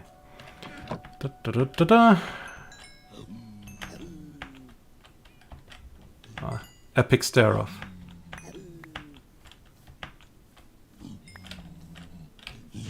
Bonk. Bonk. Bonk. Man, what a helpful little guy. Thank you.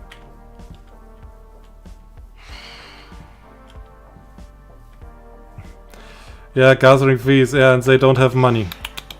That is not smart. Also, being around at night is also not smart. I should finally get around to just forbid those things to spawn. Fuck. So, okay. Okay, now let's go.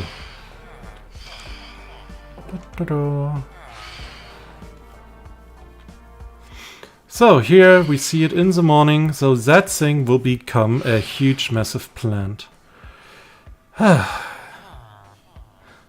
Right now it looks like some architect had a neurotic attack or something. So. Ah dear.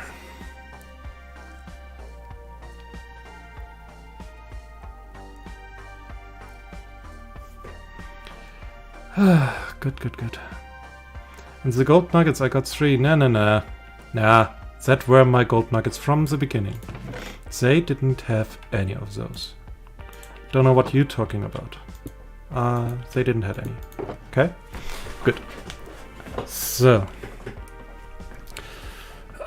Nether bricks and shroom lights. I mean, we could be worse. This is actually a nice start for like the base of the flower. So, do I have more? Yes. Oh god, I have a lot more. Nice. Yeah, that is a good start. That is absolutely a good start. Okay, then the crimson stems. Or also better known as wood. Warped water blocks. Ah, here's the stems. Okay. That could be better. Like, I would like to have a full small chest full of warped stems and crimson stems. That is, yeah, that would be like my favorite, but it's kind of hard to get, I guess. At least in the amount that I want. So, but the red nether wart blocks, whoops, they are good. That is empty.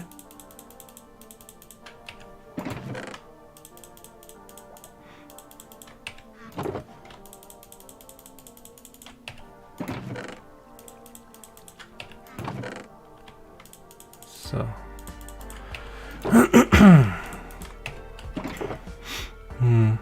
More nether wart blocks, shroom lights, that. Okay, and well, I take those with me back home. So, more of those. So I don't need the crimson roots. The weeping vines I definitely need. Crimson roots. Well, if I need them later, I can make a lot of them very easily, so that is will not be the problem. Okay, so that is our start.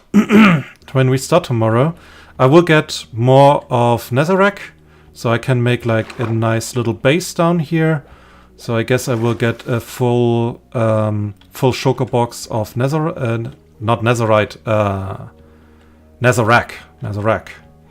And yeah, imagine full box of netherite. That's a grind.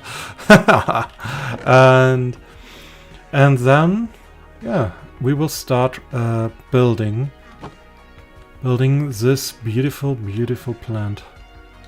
That will be fascinating. I'm curious if I can pull off what I think I want to build. So. And I am curious to see how far the resources that I gathered currently will get me. Like, that was around about 3 hours of grinding all of that. So, like, give or take a bit. So, I don't know. Like, I would be hard pressed to answer that. There's several hundred blocks, but I need thousands to get up there. So, well. Not important to be afraid of it or anything, just... we're going to find out.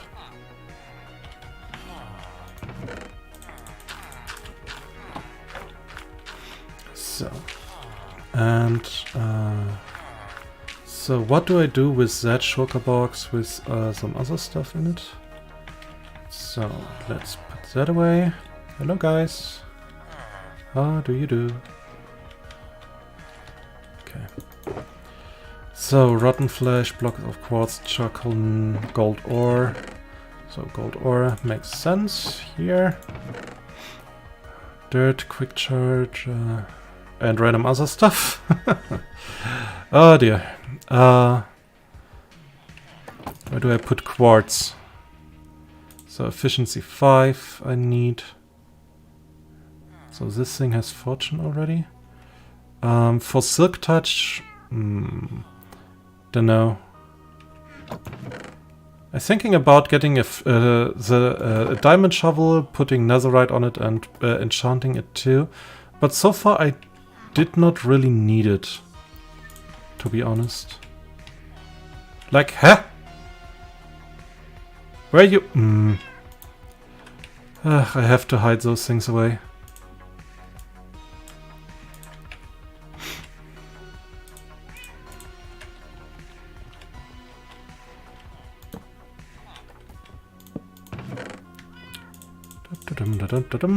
Up.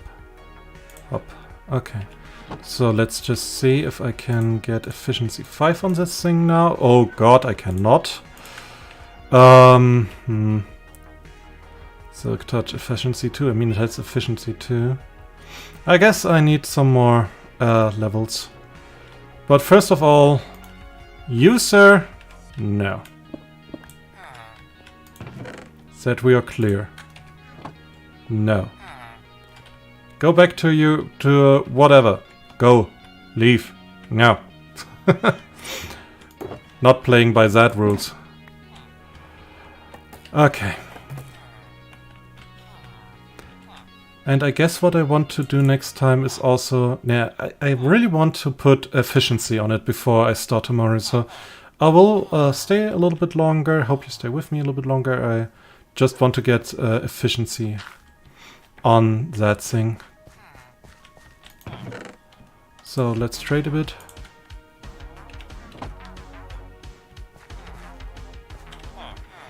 So,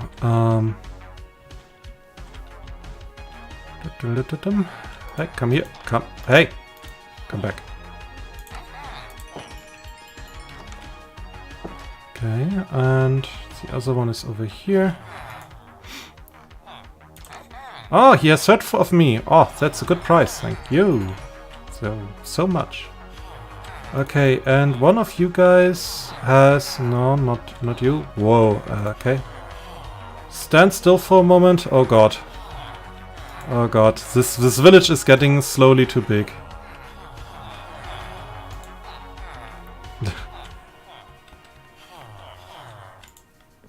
Does any one of you guys sell books? Not books, bookshelves. I guess not.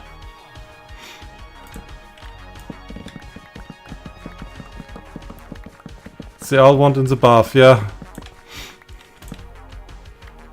Cannot imagine a better place than the well.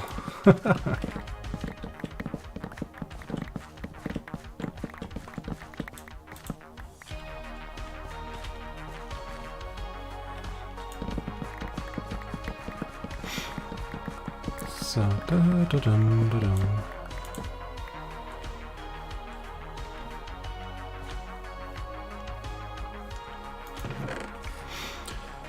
So, okay, let's see.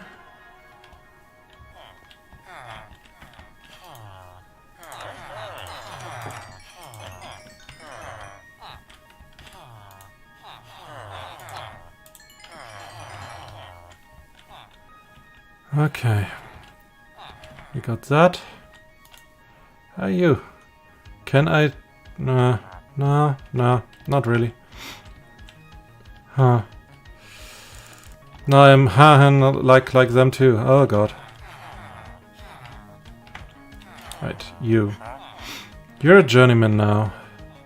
Give me some of those. I just want to know, what do you do now when you get an expert? You scutes, and that is good. Thank you. I take all of them.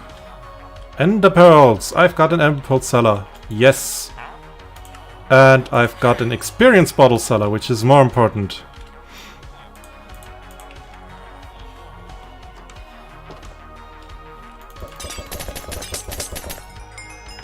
Good.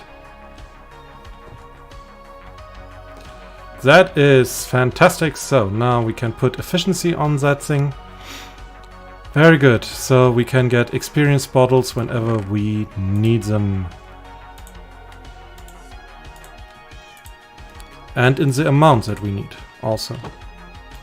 Good. That is fantastic. Okay, and that should make the next stream with all of that significantly faster. Efficiency 5 on that beautiful hoe. I should give them names eventually, but I don't know.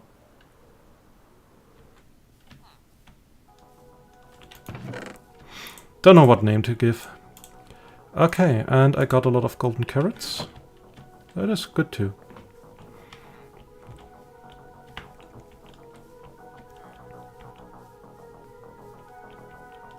Stop. Okay, so I would say that it is it for my stream for today. So that was fun. That was very educational. What I found out, I can use lava. Oh, I have lava. That is fantastic. Random name generator. No, we give proper names to our items. Okay, we give good names. So, but one thing after the other. Yeah. So that was basically the stream. Tomorrow I will stream again if I don't get sick, because like my colleagues, basically every one of my colleagues is or was sick, and I had contact with some of them. Like they have the sniffles, you could say, and I hope I don't get it too. So if I don't stream tomorrow, you know I got it, but I hope I don't. And yeah, the next thing that we will do, that's planned tomorrow, we'll start to build the nether rose, and I'm looking very much forward to it, to see if I can pull it off, if I can, you know, make it in a way, in a shape or form that I want to.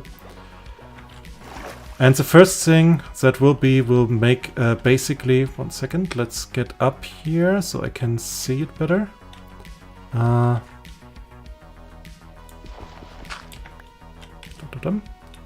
One second. So let's use that little thing here.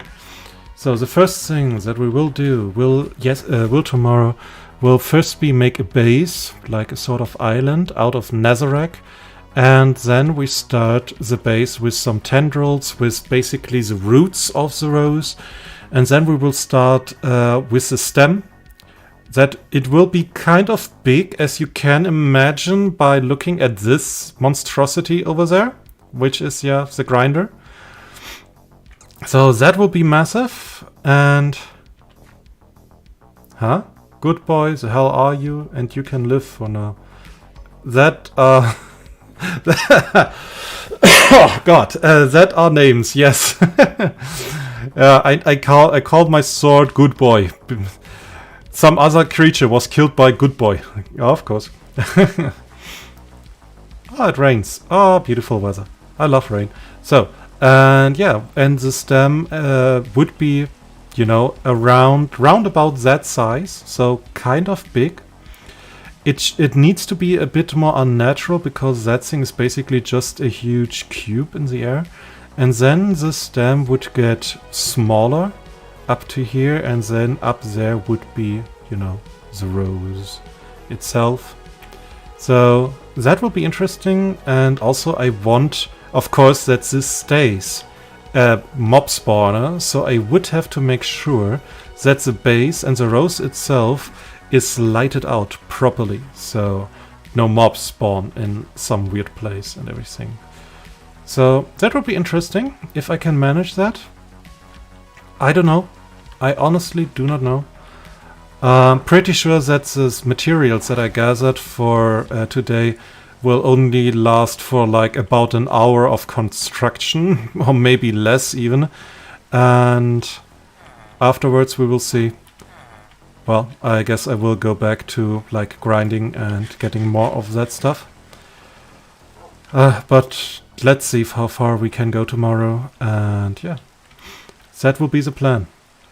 So everyone who was here with me, thank you so much for staying with me. If you liked this video, please consider subscribing, please consider a like and a comment. It's always appreciated, at least if you're not a bot. If you're a bot, then Earth is going to fucking ban your ass.